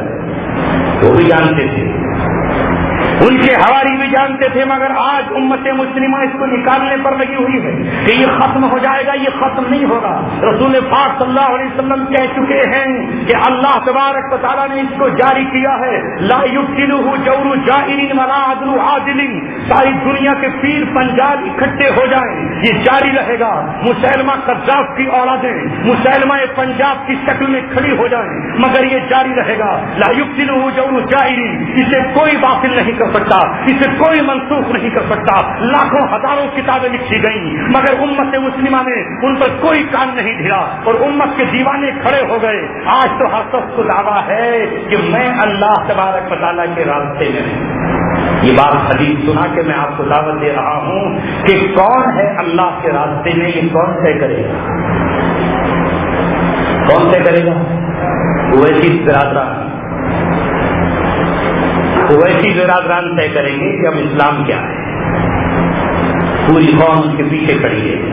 قرآن اللہ کے رسول طے نہیں کریں گے، اللہ کے رسول سے پوچھا گیا کہ اللہ کے رسول یہ بتائیے، صحابہ جانتے تھے کہ جنگ ہوتی ہے، صحابہ جانتے تھے، اس لیے پوچھا اللہ کے رسول ایک آدمی جنگ کرتا ہے اپنی قومیت کے لیے، اپنی وطنیت کے لیے، تو کیا وہ اللہ کے راستے میں ایک کرتا ہے مال غنیمت کے لیے، اس میں مال بھی ملتا ہے، کیا وہ اللہ کے راستے میں ہے؟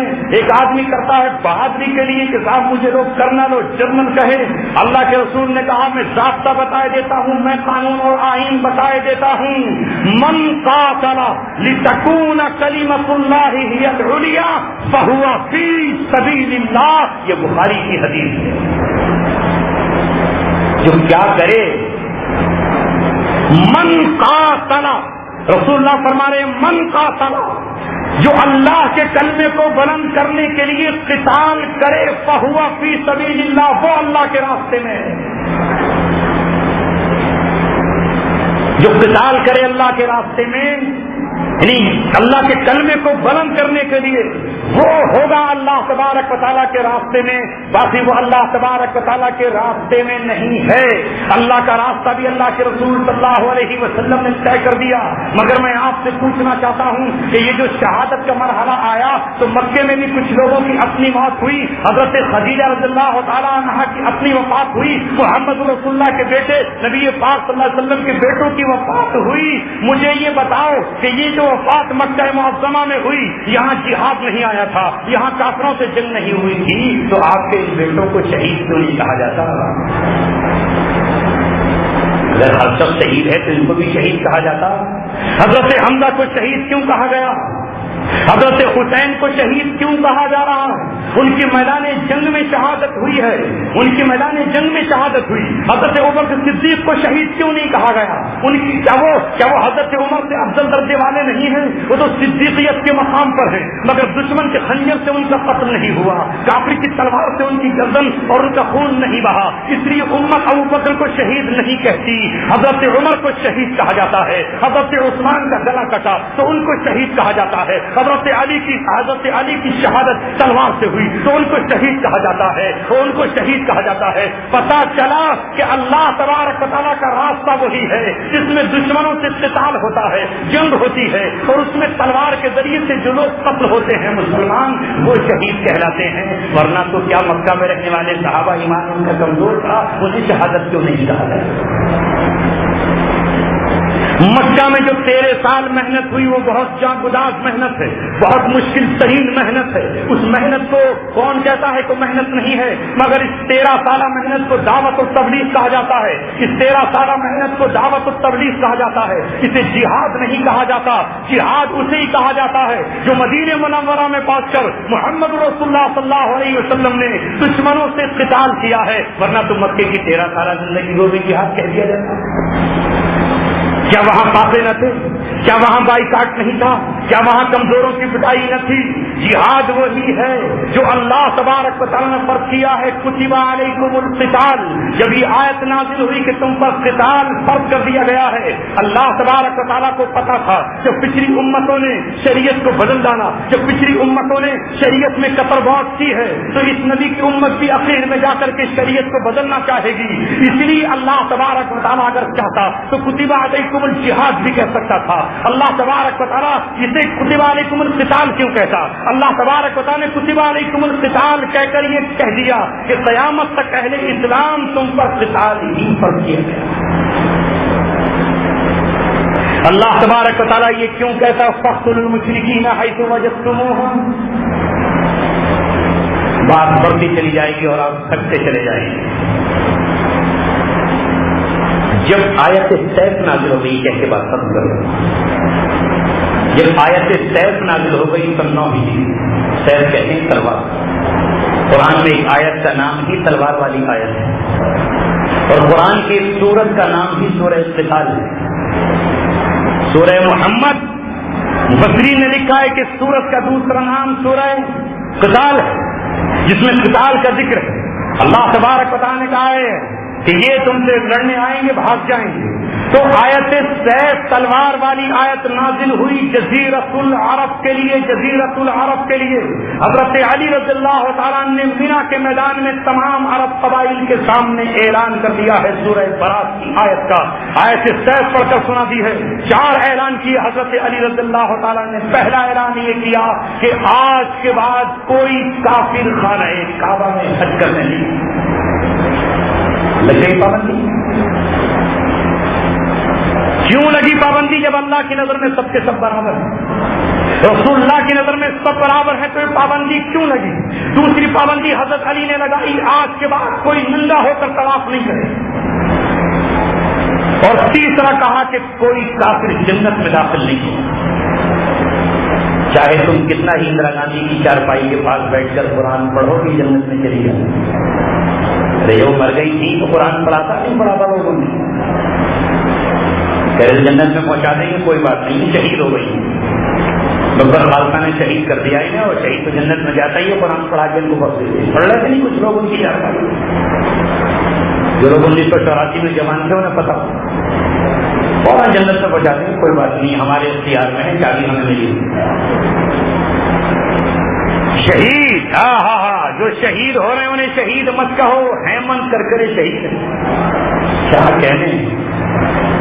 عزیز برنی لکھتے ہیں ہیمنت کر کے شہید، جن کا جنت میں داخلہ نہیں وہ شہید، نہ قرآن گوشتے کی گولی سے مرنے والے باپو جی شہید، اور جو اسلام کے لیے شہادتیں دے رہے ہیں ان کے لیے جنت کے دروازے بند ہیں، کیونکہ چابیاں ان کے ہاتھ میں ہیں، ٹھیکیداری ہے۔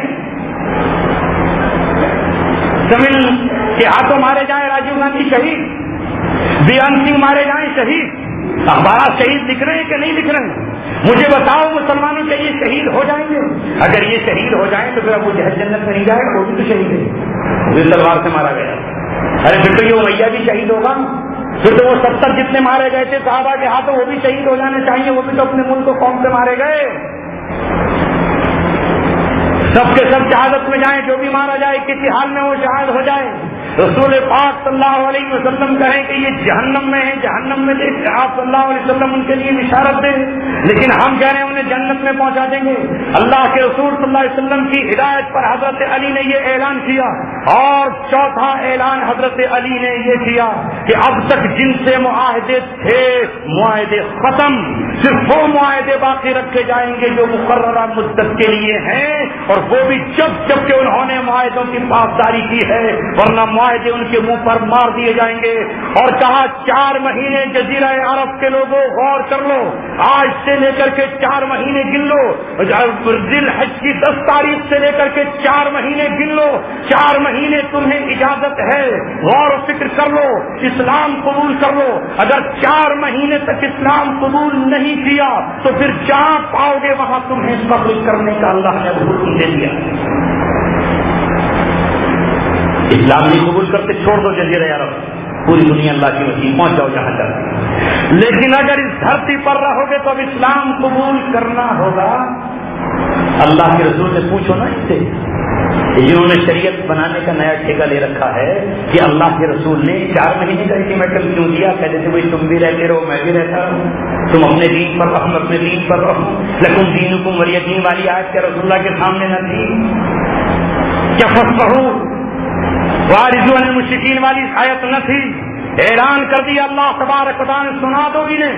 اور نبی پاک صلی اللہ علیہ وسلم سے کہا فَإِذَا انْسَلَخَ الْأَشْهُرُ الْحُرُمُ، جب حرمت والے 4 مہینے گزر جائیں، ہاں یہی حرمت والے ابھی تمہیں 4 مہینے کی مہلت دی ہے، یہی تو نبی کا رحمت ہونا ہے۔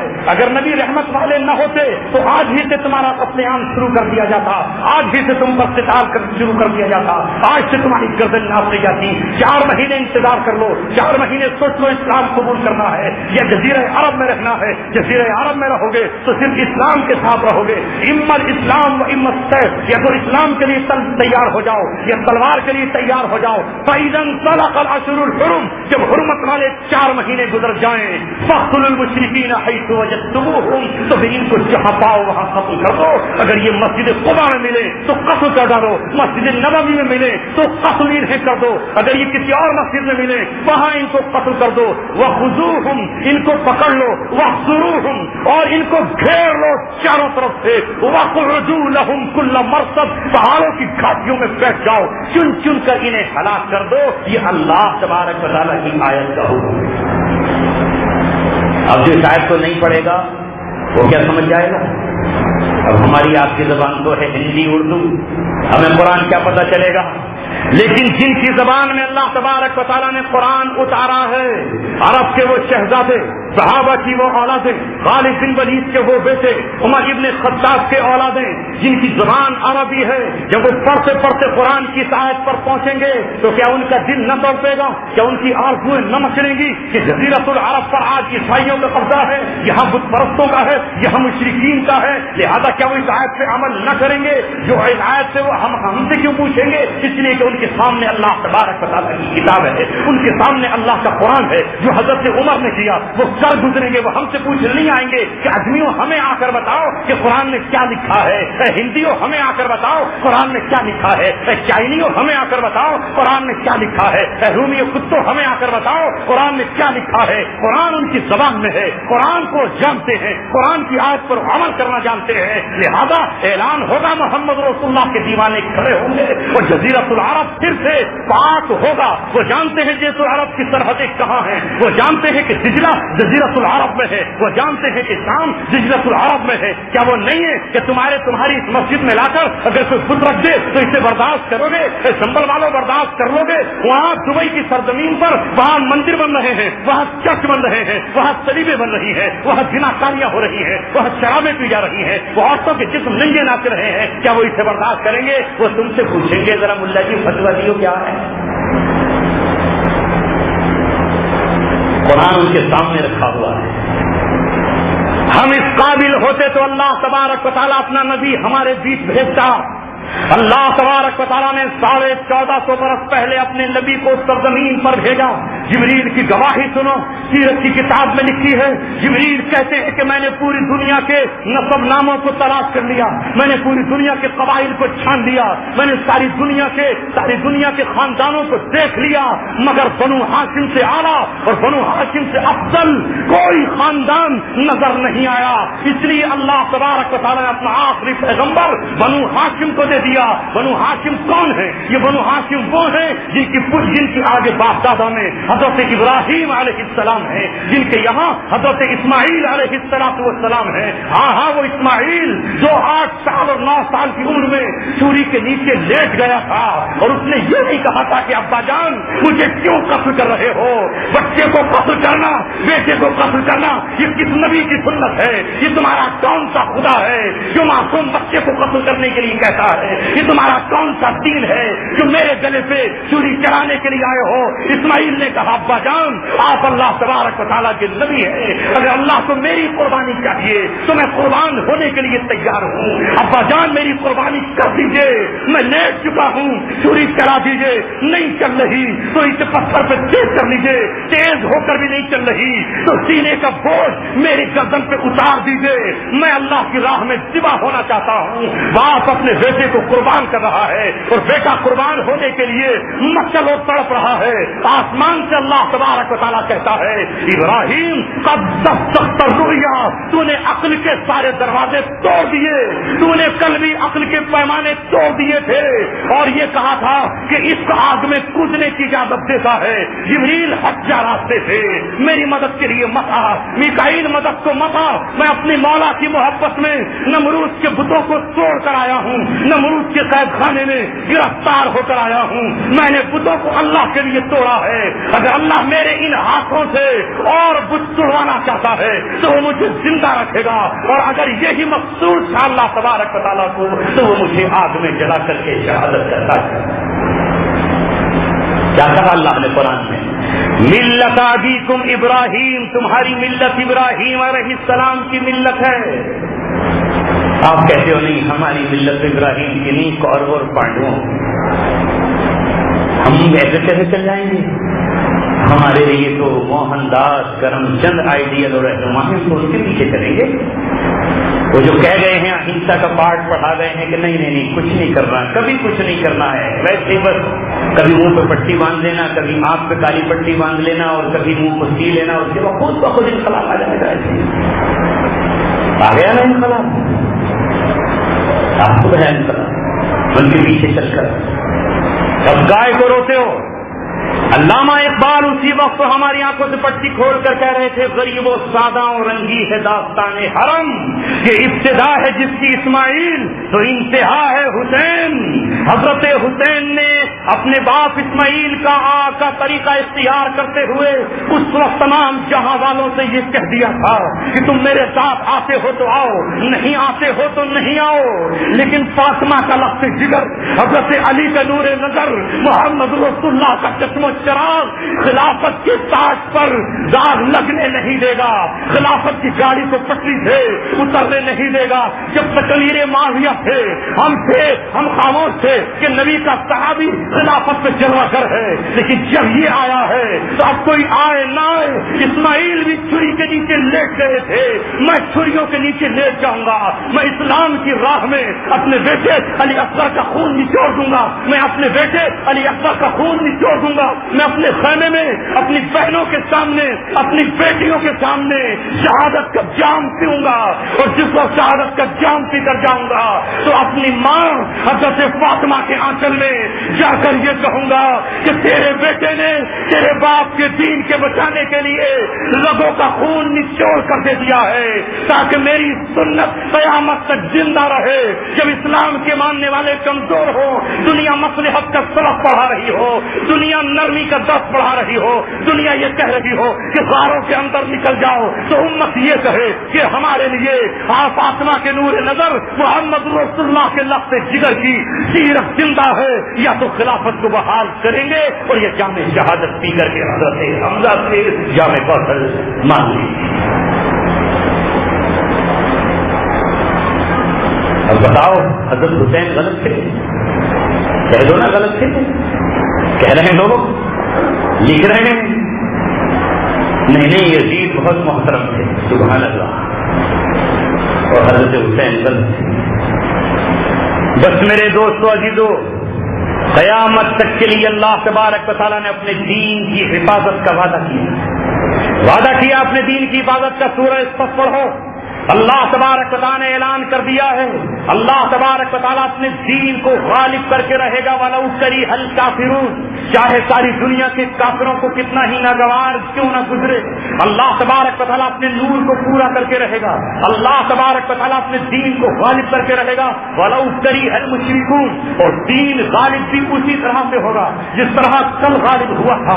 جب بدر میں نکلے تو طاقت ایک ٹوٹ گئی، جب احد میں آئے تو بھی ان کی طاقت ٹوٹ کر اپنے آپ کو سنبھال لیا، اور جب احزاب میں آئے تو اسلامی اسٹیٹ بہت چھوٹی سی بستی میں تھا، اتنا بھی نہیں تھا جتنی آج مسجد نبوی ہے، جتنی آج مسجد نبوی ہے یہ بھی اس سے آگے نکل گئی ہے، اتنی چھوٹی سی بستی میں اسلامی ریاست تھی، جہاں قرآن کا حکم نافذ تھا، جہاں اللہ تبارک و تعالیٰ کی شریعت نافذ تھی، اور جہاں جا کے نماز پڑھتے ہو سبا مساجد پر، وہاں رسول اللہ نے خندقیں کھودی تھی، لیکن خندق کھود کر محمد رسول اللہ نے اعلان کر دیا تھا الا نفذوہم ولا یفذوننا، خندق پر کھڑے ہو کر محمد رسول اللہ نے کہا تھا کفر کی طاقت کو ہم نے توڑ دیا ہے، اب وہ چڑھ کر نہیں آئیں گے، اب ہم نکلیں گے۔ بنی مصطلق کی طرف محمد رسول اللہ نکلے، صحابہ نکلے، یہاں تک کہ تبع تابعین نکلے، اور آخر وقت تک نکلتے رہے۔ اللہ تبارک و تعالیٰ کے دیوانے پھر سے ایک میدان پکڑیں گے، پہلے ایک بستی، بستی کے بعد قصبہ، قصبے کے بعد شہر، شہر کے بعد علاقہ پکڑ کر پھر سے اسلام اسی طرح شروع ہوگا جس طرح اس نے اسٹارٹنگ لی تھی۔ میرے اور آپ کی مخالفت سے چراغ نہیں بجھے گا، میرے اور آپ کے تانے کسنے سے اللہ کے چراغ سے کوئی فرق نہیں۔